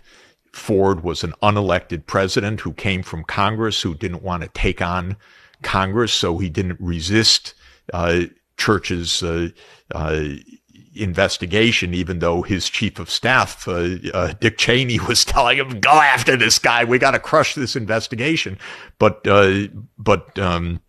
Ford said, no, we can't. And anyway, Supreme Court, and I don't want to get into another huge fight. Hoover had died, J. Edgar Hoover had died in 1972, I believe. So the FBI couldn't resist the same way. Bill Colby had become CIA director, and he didn't want to inherit all the shit from the past CIA. So there came this one moment when all these pieces enabled actually someone to look into what this organization was doing. And the first thing they discovered was no one had ever looked into any of it before. Nothing. No. Second, they discovered this is an army of the President of the United States. Yes. This is a private army. And they debated, is it a rogue army? Does it do it on its own? Or is it an army of the president? But it's an army. And it's an army completely outside of our oversight and control. Then the third thing they found is they're assassinating lots of people. They're assassinating Americans, by the way, through these unbelievably crazed LSD experiments. Yes. But they, basically, they weren't the ones to put the bullet through the head of Patrice Lumumba in the Congo, but they tried, and they supported the overthrow of Lumumba, and of course they were trying to kill Castro and many other things. So they found unbelievable things. Now that was 1975. Since then, we're 49 years. There's never been another Church Committee of its kind. It's unbelievable how many things have happened since then. The list, believe me, is very, very long. I've seen some of it so directly, I can't, it's just shocking to me, but just an insight into how our country works, which you know very well. But to me, I find it so weird. I was asked to help Aristide in Haiti. Yes. Okay. Haiti's, so poor, so unstable, so desperate. And Aristide asked me for economic help. That's what I do. That's my expertise. So I flew down to Port-au-Prince, and I had a very good meeting with him. And at the end of the meeting, he said, Mr. Sachs, they're going to take me out. They're going to take me out. And what do you mean? He said, they're going to overthrow me. Okay. Sorry to be so naive as I am. I said, no, we're going to make this work. This is, we're going to make this work. No, they're going to take me out. I said, no, I'm going back to Washington. We're going to help with the Inter-American Development Bank and World Bank and IMF. And, oh, I'm so naive. So, of course, then they decide to take him out. And the way they do it is destabilize the country. So the first thing is close down the IMF, close down the World Bank, close down the Inter-American Development Bank, squeeze. The next thing is you send in some mercenaries who are going to create trouble, come over the border from Dominican Republic. The last thing was rather remarkable, which was the U.S. ambassador showed up at his door literally one day and said, Mr. President, you have to flee. We have a plane waiting for you. Otherwise, your life is in danger. And they led him to a plane with an unmarked tail. And 23 hours later, he was in Central African Republic. So this is what's called a coup in broad daylight. Central African Republic. Absolutely. I thought he went to Joburg. I don't know why. No. He went afterwards, but the landing was Central African Republic, if I remember correctly. So what do I do? What can I do? Well, I called up the New York Times reporter on the beat, and I said, there's been a coup on broad daylight. You got to cover this. The reporter told me, my editor's not interested. A coup in our hemisphere. All the news that's fit to print. So I have wanted, it's just amazing. So I wanted to ask you about that. I mean, you said there have been no real oversight hearings into the intel agencies in 50 years. Yes. But, the congressional committees are only one part of the oversight the Constitution prescribes. And the other part, of course, is the media, right? It's supposed to provide oversight of government. And the moment I really wanted to speak to you was the day that I saw the clip of you on Bloomberg News. I think you were one of my favorite moments. And we just described, and it was within hours of this massive natural gas pipeline, Nord Stream, disintegrating. Can you describe what happened? Yeah. So, the U.S. blew up Nord Stream as it promised to on probably dozens of occasions. But the most recent of those occasions was President Biden said, I think it's February 7, 2022. I may have the date a little bit off, but he said in a statement to the press, if the Russians invade Ukraine, Nord Stream is finished. And the reporter who asked him the question, I think from Germany, but international, said, well, Mr. President, how can you say that? How could you do that? And he looks and he says very gravely, believe me, we have our ways. Okay, so this is, and then you can go back and find 1,000 clips of Victoria Nuland and Cruz and everyone saying, this must stop, we'll never let it happen, it will be destroyed, it will be ended. Okay, so then it's blown up. Okay, and then the American, well, before we get to that, I was on Bloomberg soon afterwards. I don't remember whether it was the next day or the day after. And I said, I think the U.S. did this. Mr. Sachs, how can you say that? And I said, well, first the president said it was going to be over. And then there's actually, some readings of planes in the vicinity and so forth. And there was the tweet by the former and now current foreign minister of Poland. Thank you, USA, with a picture of the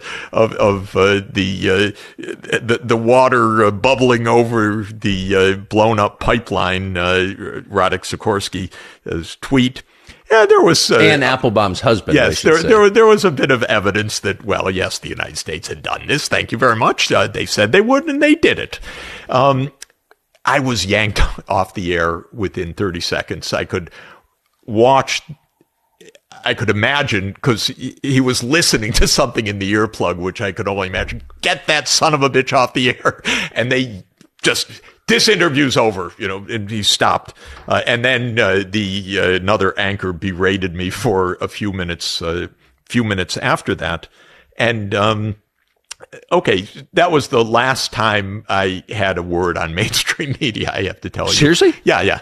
But you've been famous, because I live in this country, I know. You've been famous for decades. Yeah, I was on everything, MSNBC. Like a lot. Yeah, a lot, constantly. But it's so interesting that your sin was saying something true. Right. That the media really should be on. I mean, this is the largest act of industrial sabotage in my lifetime. It's the largest. It's a big deal. Carbon emission. Yeah. Ever. It's a big deal. It's an act of war. It helps to understand what this Ukraine war is all about. It helps us to understand that this is a war between the United States and Russia, fought on many means. It's important to understand it. It also has a deeper economic significance because it's part of a long-standing U.S. idea of not letting Germany and Russia ever get too close together economically. So there's a lot to that story, but the media should be covering that. Look, if you can kill a president in broad daylight and get away with it for 61 years, if you can walk a president of a neighboring country out to an unmarked plane and not have it covered, if you can have a, quote, unprovoked war that you provoked over a 30-year period, you can do lots of things. And this is just one of the things that you could do. And I discovered that some of our press, like the New York Times, which opined after the blow up that it looks like Russia did that, to their own to their own infrastructure. Their reporters, their top reporters know better. They tell me, yeah, Jeff, of course, but they don't cover it because we're living in an environment where the people in power think it's a game, and they think that it's not their job to tell us. They're playing Risk with our lives. They're playing Risk with Ukrainian lives. They don't have to tell us the truth. We don't have to have any serious discussion. We don't have to call anyone for a real hearing or even much less a congressional investigation.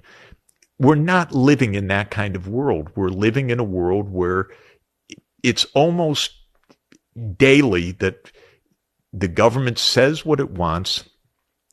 Kirby at the White House says it with that damn smirk of his. And pretty much everyone knows it's lies. But why haven't, it's just interesting because you're from a very specific class, well-known academic, economist, diplomat, frequent TV guest.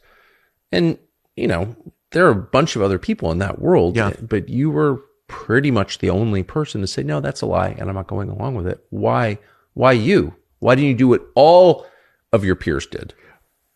I do it because it came as part of my life course, working mostly internationally, talking with the leaders abroad.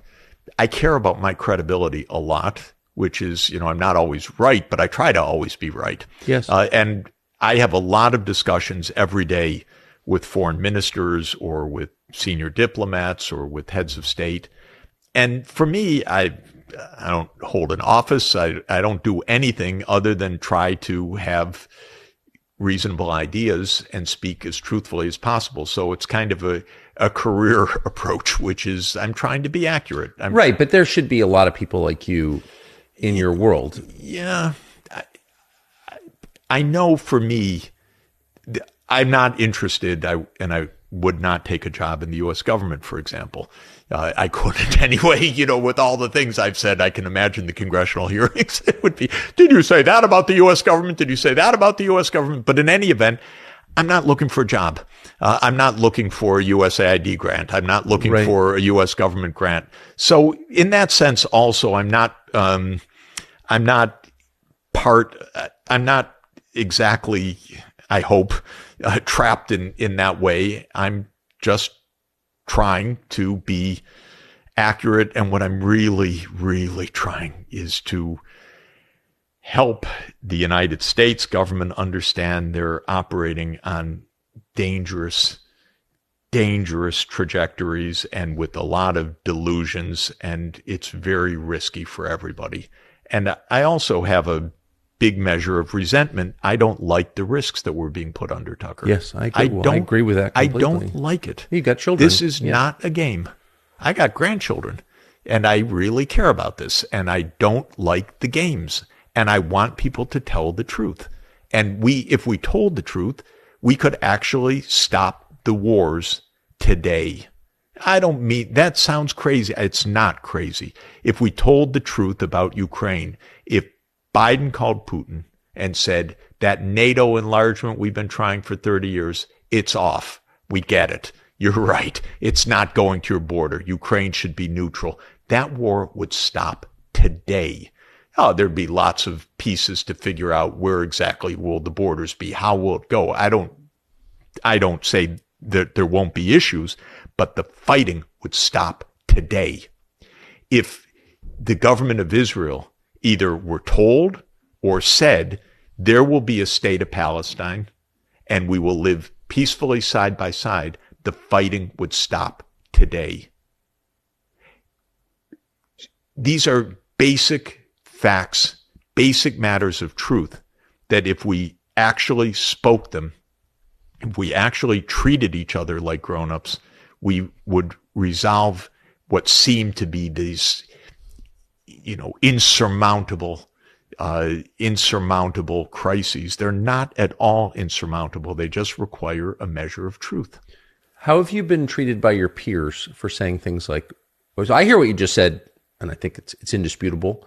It's also very honorable. You seem to be acting out of the best motives, traditional American motives, I would say. Yeah, I like so that. I admire you that. For saying that. How have your peers responded to you? They think I'm a little crazy, I think. What would be crazy about what you just said? Well, when I said that this war has a reason, that it's not that Putin's evil, that we provoked this, and that it could stop, I got most of my remaining interlocutors saying, Jeff, what is the matter with you? You're a Putin apologist? How dare you? When I say this about Israel, I lose another group. Yes. Because there are things you're supposed to say here. Because this idea of U.S. hegemony, this idea of U.S. dominance, it's pretty deep in American academia also. I mean, it's not a shock to tell you, but all of these special the think tanks or university special departments or research units, they're funded by the U.S. government. They're funded by the security state. They're funded by large donors that are all part of this story. So it's not absolutely simple to get out of that. I think Mark Twain, I think he was the one that said it. It may have been Mencken, but I think it's attributed to Twain that said it's impossible to convince a man of something when his job depends on on believing the other. And I think that's true of a lot of people, which is I can't really say that. I don't know if it's true, but anyway, why are you sticking your head out so much? I got to ask you about, first of all, thank you. I think that's the crispest and I think most honest description I've ever heard of the lead up to what's happening in Ukraine right now. So thank you for that. So given the credibility that you just gained by that explanation, where do you think COVID came from? COVID? The question is which lab and in which way. It almost surely did not come out of nature. It almost surely came out of a deliberate research project that had a core idea, which was to take a natural virus and make it more infectious. And we have one major blueprint of that, which is a research proposal called Diffuse, which was submitted to the Department of Defense, to the unit called DARPA, in 2018. And it is a kind of cookbook for how to make the virus that causes COVID-19. And the virus is called SARS-CoV-2. And what's distinctive about SARS-CoV-2 is that it has something called a proteolytic cleavage site, and specifically something called a furin cleavage site. And it's just some pieces of the genome that make this thing damn infectious. Yeah. And what's interesting about it is that for this class of bat viruses, which are called beta coronaviruses, which is what SARS comes from and what COVID-19 comes from, for that class of viruses, and there are several hundred known, none of them in nature ever had that particular piece of the genome called none, other than SARS-CoV-2. And that piece of the genome, the furin cleavage site, was an object of research attention from 2005, because it was understood that if a virus were to have that, it would make the entry of the virus into human cells easier, and it would make the virus, therefore, infectious for humans. SARS-1, which is the first outbreak of a virus like this in 2003 in Hong Kong, was most likely a natural virus that came from a farm animal. And it was not so infectious. It killed some thousands of people. But with SARS-1, you got very, very sick for weeks before you were infectious to someone else. And that meant that it was not so hard to stop by isolating people who had the symptoms. With SARS-CoV-2, you are infectious even without any symptoms. Sometimes you're completely asymptomatic. So what's the difference of SARS-1 and SARS-CoV-2? The furin cleavage site. And in 2005 already, so almost 20 years ago, that experiment was done that said, oh, take SARS-1, add in a furin cleavage site, this thing becomes really infectious. And there are a series of experiments, 2005, 2009, 2011, that are called gain-of-function experiments, where you deliberately manipulate the virus to make it more infectious. By 2015, we had a full-blown research program funded by NIH, by Tony Fauci's unit, on beta coronaviruses, already with the lead scientists focusing on this furin cleavage site. It's starting to get, so they're starting to do more and more targeted experiments. May I ask why? Yes. Why would you want to take a virus like that and make it more infectious? The overarching answer is called biodefense. And and then the real question, which I don't know the answer to, is that biowarfare or is that true defense? NIH, starting in 2001, became the Defense Department's research unit. So remember the anthrax attack that came after 9/11? Very well. Yes. After that, I'm sorry to ask you a question. Do we know, or are you satisfied you know what that was? that probably came out of AMRID. It was probably a U.S., some U.S. scientists either for sure provoking or doing some crazy things or disgruntled or boosting up the DoD budget. I don't know. I don't know the answer to that. I know that after that, DoD put its budget through Tony Fauci's unit, which suddenly became the largest unit of NIH, and Fauci became the head of what is politely called biodefense. But one only suspects that it is, we're not supposed to do biowarfare. It used to be called germ warfare, right? Right. And I don't know. And they say, well, it's for vaccines against biowarfare. It's to defend against it. It's to defend against natural outbreaks. But what it is a tremendously dangerous research program that involves a lot of manipulation of very dangerous pathogens. And by 2015, the ability of scientists to manipulate these viruses was reaching astounding proportions. And we've got a real genius who was part of this group named Ralph Barrick at University of North Carolina, who is a genius. And what he could do was, if you gave him 30,000 letters of the DNA code, A, G, C, C, G, A, and so forth, and I mean give him the letters, he'll turn that into a live virus. I think that's pretty damn remarkable. In other words, you give him the designer virus, he'll give you the live virus. And he created what's called a reverse genetic system to make these viruses and to put in pieces into the viruses with a technique which he also called no-seum, meaning you suture in a part, but you do it in a way that you can't identify that it was put in the lab, so it's without the fingerprints, as it were. And it's clear that this area of research picked up a tremendous amount of steam because a lot of American scientists were shouting, "This is so damn dangerous, stop it." And Fauci was saying, no, this is important. This is really crucial. We're going to continue to do this. There was a brief moratorium at the end of the Obama period, and then the moratorium was lifted during the Trump administration. And even during the moratorium period, we know that the research continued on many grants.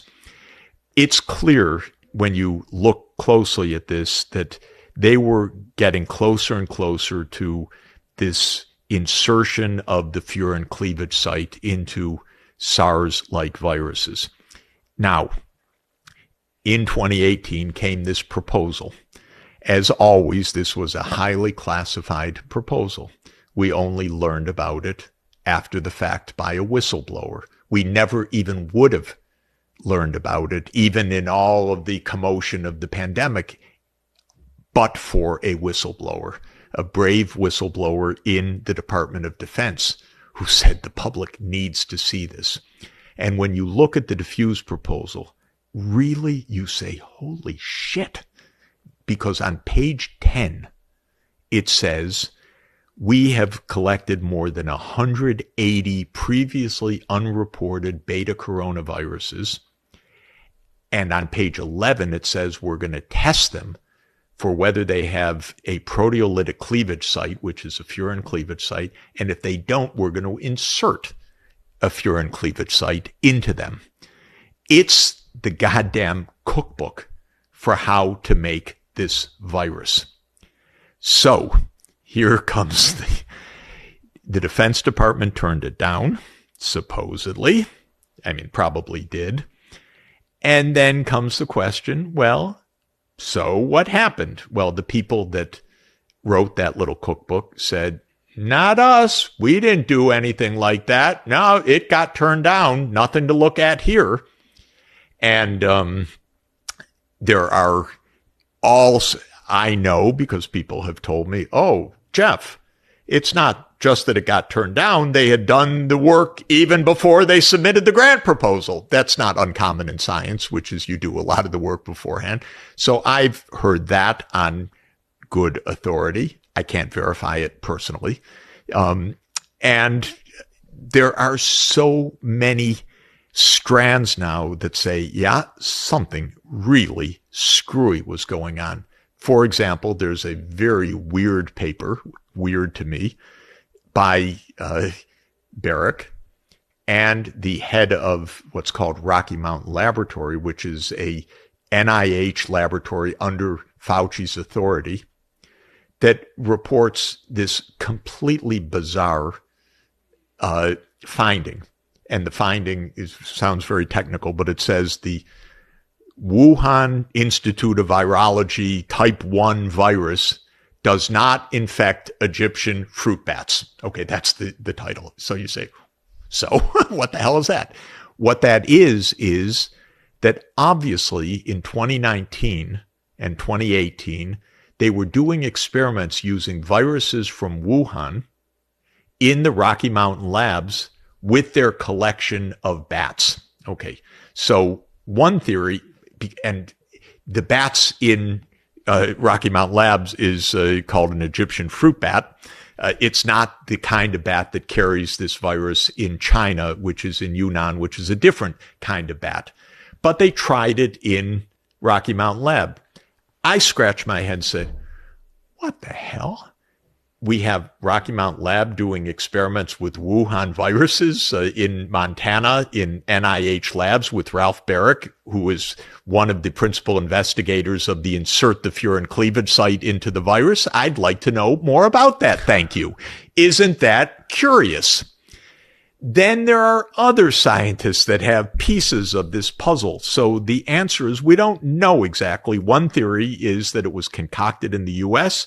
and sent over to Wuhan, to this Wuhan Institute of Virology, for testing in their bat collection, which is the Chinese bats rather than the Egyptian fruit bats. That's plausible. That's one person's theory.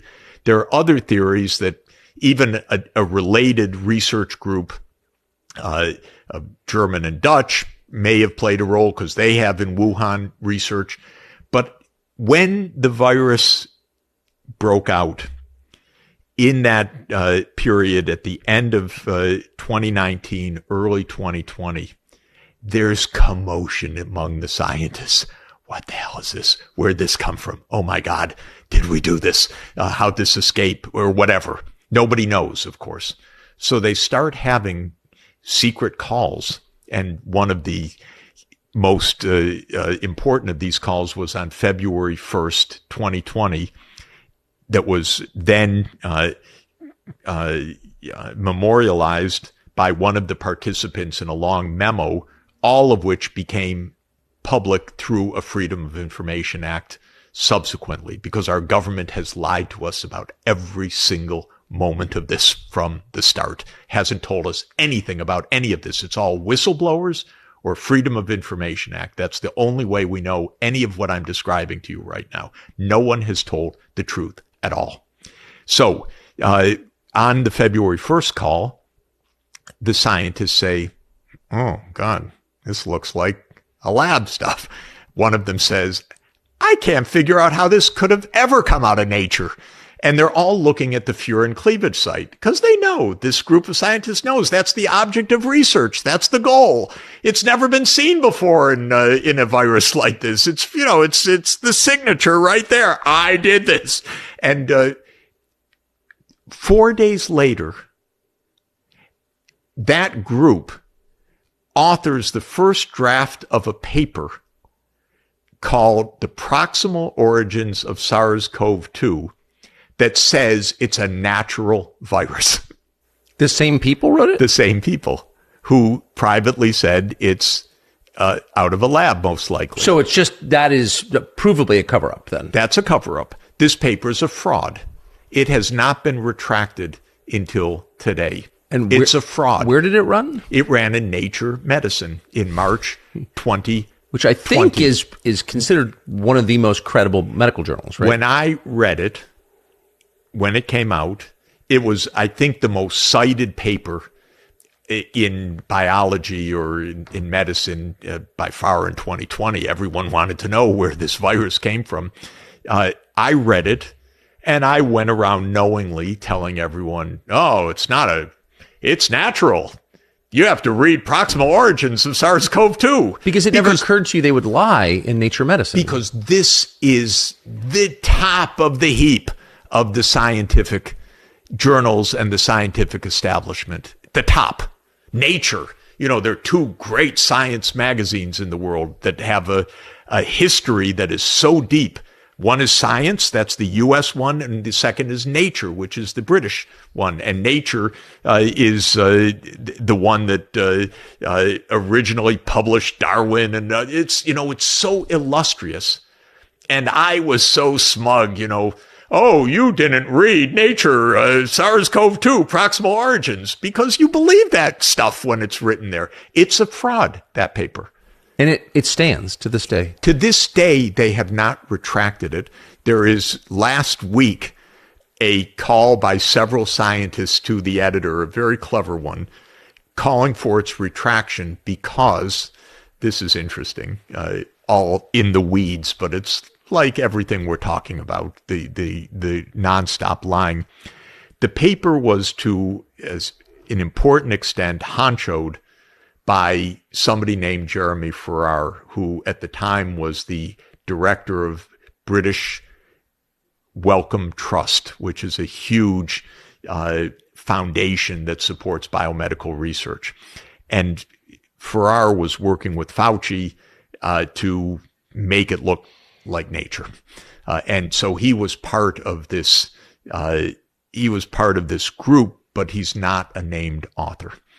And at the bottom of the article, this is more details than you want to know, but at the bottom of the article, it thanks Wellcome Trust. Well, under the rules of science and under the rules of a journal, if there's a contributor who financed the thing but is not mentioned as a contributor to the article, that is per se a violation of conflict of interest standards, and that wasn't revealed. So just last week, a group of very illustrious virologists called for the retraction of this. I've called for the retraction of it because it's an outright fraud, because we have Slack messages and other email messages and other e-messaging that says, I don't really believe this, or, it's, in other words, it's clearly a fraudulent paper, but they're not moving to this moment. But how can you, so there's a lot of debate about a pandemic treaty. WHO is, of course, pushing it. Lots of countries are as well, as you well know. How can you prepare for a new pandemic without establishing the origin of the most recent pandemic? And more than that, we're going to have another pandemic. If it came out of a lab, they're still doing this work. It's not as if they said, oh my God, we really blew it. Now we stop gain-of-function research. There's gain-of-function research going on all over the place. So, I mean, and interestingly, Tucker, last year, almost like Monty Python. I mean, but it's so serious. Boston University put out a paper based on gain-of-function for manipulating SARS-CoV-2, and NIH says, you didn't ask for approval before doing that experiment. And Boston University says, we don't have to ask for approval. It's not on your grant. We're doing it like we want. And it shows we got a shit show going on in this country right now.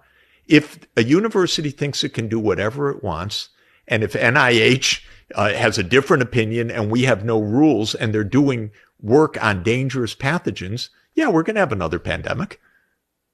Even if this one didn't come from it, this line of work is really dangerous. And who's watching it? Well, we don't know, because it's DOD, because it's confidential, because no one tells us anything. And interestingly, now the House investigation committee is trying to get at some of this. The Democrats completely surrounded Fauci and said, we don't want to have a look at this, and said this is Republican grandstanding. It's nuts. What could be less partisan than where this virus came from? And we can't even get Democrats in the House. Now I think a few of them are coming along, but for a time it was completely partisan. The Republicans could investigate in the House, but in the Senate, where the Democrats are controlled, they were saying no.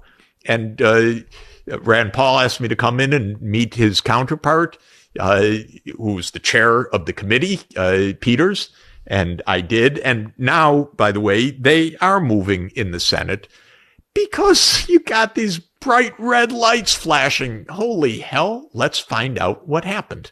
Is it strange to wake up one day and all of a sudden see like actual threats to the existence of humanity right there? Nuclear war, bio warfare, possibly AI. Yeah.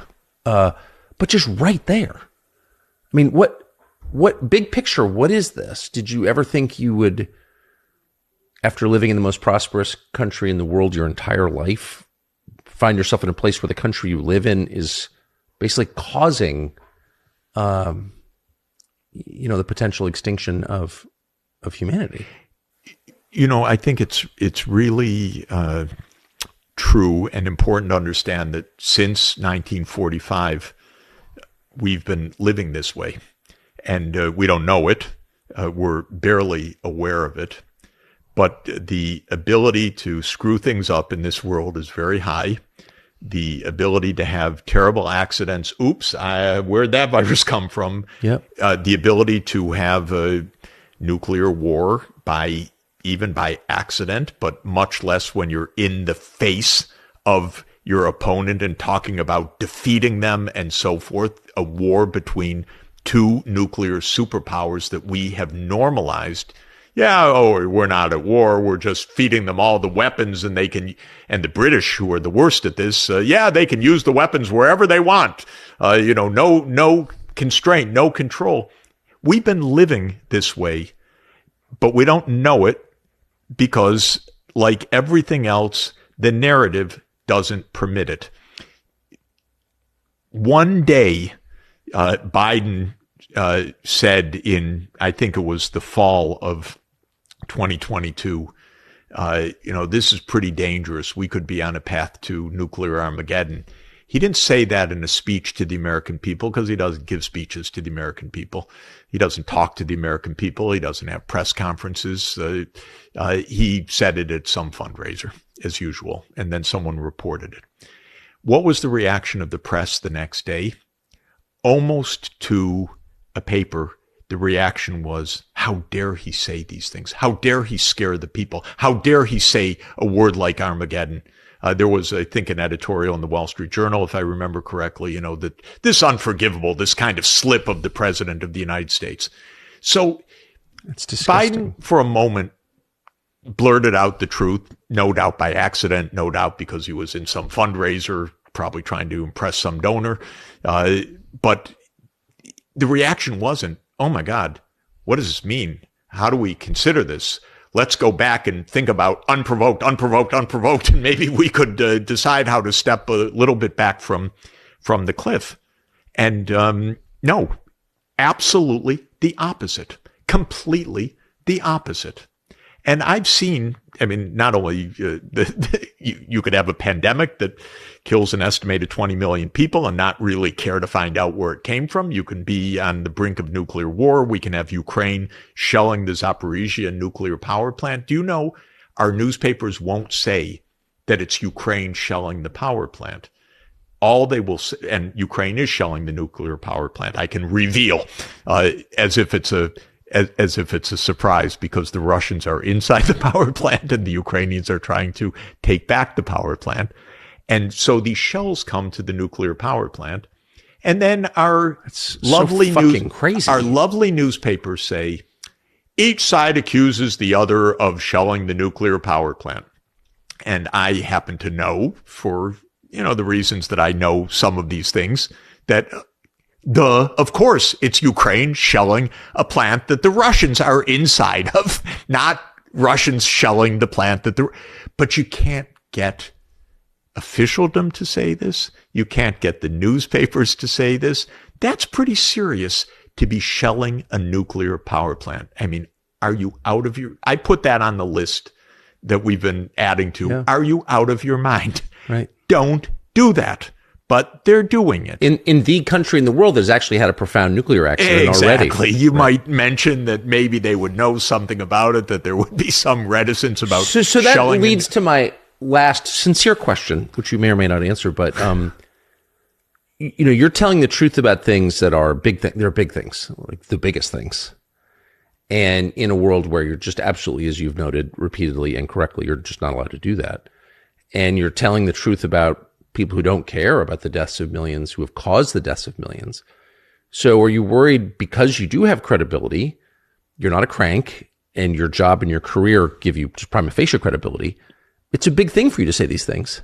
Are you worried about the risks to you? Really? I'm worried about the risks to me of a nuclear war. For sure. I really am.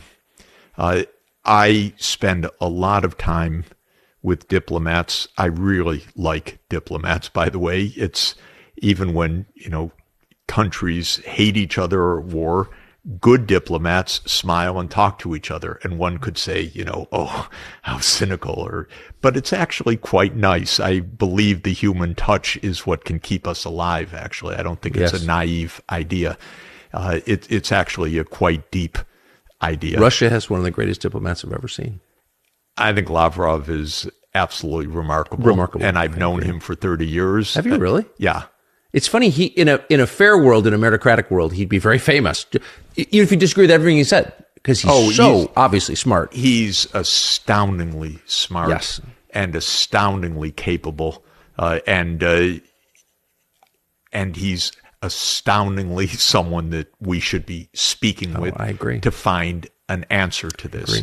So the thing that makes it, if I were, shouting in the wilderness and it just felt it's insane, no one's listening, I'd have a very different reaction from the one that I actually carry day by day. Almost everyone I talk to around the world is worried, shares the things we're talking about, understands the risks, makes you feel completely normal, not abnormal in any of this, says, please keep doing this. Can you find a way to talk here or there? I've spoken twice in the UN Security Council or testified twice in the UN Security Council in the last 2 years. I want to make the diplomacy work because our lives depend on it.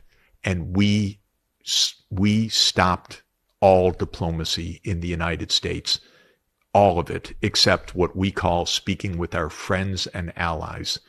But diplomacy is not speaking with your friends and allies. Diplomacy is speaking with your counterparts, even your adversaries. That's what diplomacy is, and we've got to get it back. Do you think the average American, I said that was my last question, but I do have one more. Do you think the average American, even sort of informed people, has any sense at all of how close we are to annihilation? I think people are worried, and people are not happy campers, and people do not agree with the foreign policy of this administration. But people are also very confused because we don't hear anything clear, except when you interview President Putin and we get to hear what he says. And think of, that was a monumental occasion, Tucker, and an extraordinarily important one. But how rare it is. And that's what made it also so extraordinary, because you're not supposed to do that. We're not supposed to listen to that. So I think Americans are, they know that something's wrong.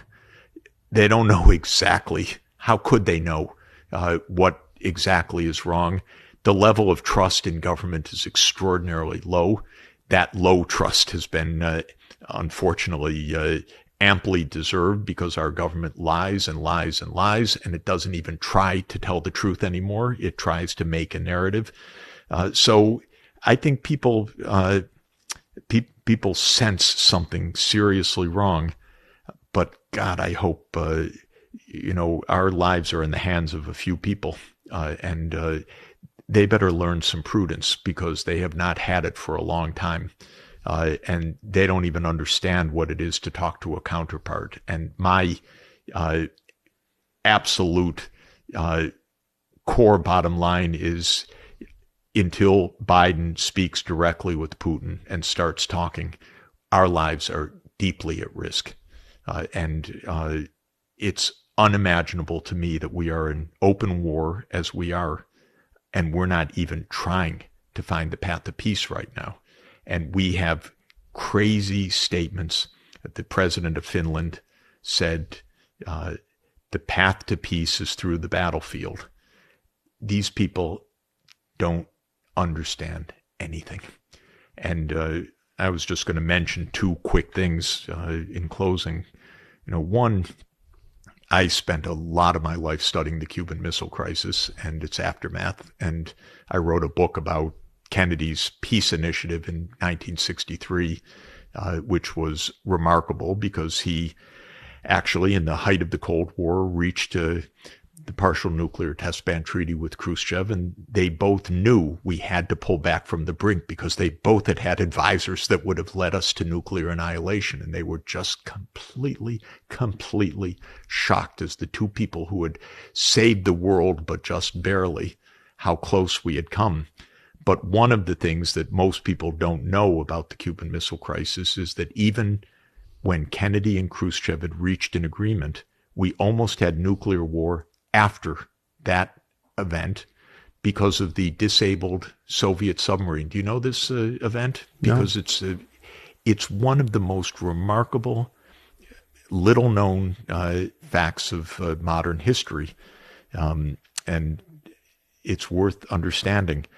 After Kennedy and Khrushchev reached the agreement to end the Cuban Missile Crisis, Kennedy removing the nuclear weapons from Turkey and Soviet Union removing the nuclear weapons from Cuba, and the U.S. promising never again to try to invade Cuba, there was a disabled Soviet sub at the bottom of the Caribbean that had been sent over during the crisis, and it blew a gasket, as it were, and temperatures inside 120 degrees, and the sailors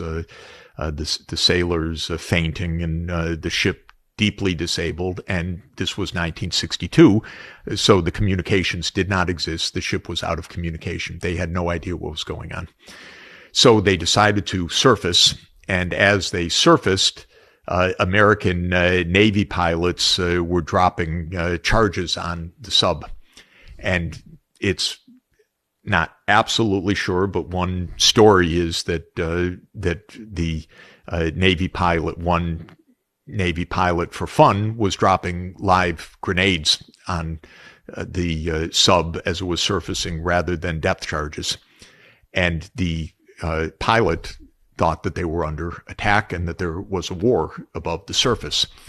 Now, this was the lead sub of a squadron of 7 in the Caribbean, and it was the one sub in that squadron that had nuclear-tipped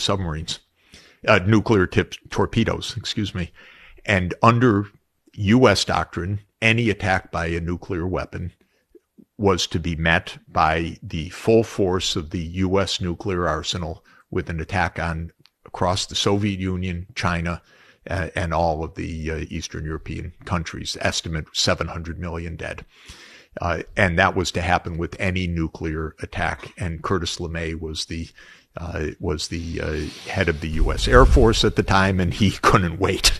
I think it's fair to say. Yes, it's fair to say. So what happened was this skipper, the commander of the vessel, ordered the nuclear-tipped torpedo into the torpedo bay to be fired because he thought the ship was under attack. And by miracle, a guy named Arkhipov, who was the person who saved the world, whose name nobody knows, and I'm pretty sure I have the name right, was a party official that had a higher rank than the ship's captain, and said, I don't think that's a good idea. I think we should surface. And he countermanded the order at the last moment, and the ship surfaced, and they found out there was no war and no crisis, and that was the end of it. And we came within a moment of a full nuclear annihilation. Now, that's a true story. If people want to read about it in detail, the most remarkable book about this is a book by the late historian Martin Sherwin called Gambling with Armageddon, which is a absolutely phenomenal work. And Martin Sherwin, some people may recall, is the historian who's the co-author of Oppenheimer, which became the screenplay. He's a wonderful historian who died a few years ago. And he tells this story in unbelievable, riveting detail. Now, I take this not only as a literal event, but as a metaphor for our reality, which is something can always go wrong. Stay away from the cliff. Exactly. Stay away from the cliff. This is how close we are. Talk to President Putin. Negotiate with China. Make a two-state solution to stop the war in the Middle East. Stop carrying on like you run the world, because you don't. Thank you for this, and I hope that you are heard everywhere. Well, thank you. Thanks for all your great leadership in this, Tucker, because you're playing a huge, huge role. Just bumbling along, but that's the greatest account I've ever heard. So thank you. Thanks for watching. You can go to tuckercarlson.com for our entire library of everything we've done, and we hope you will.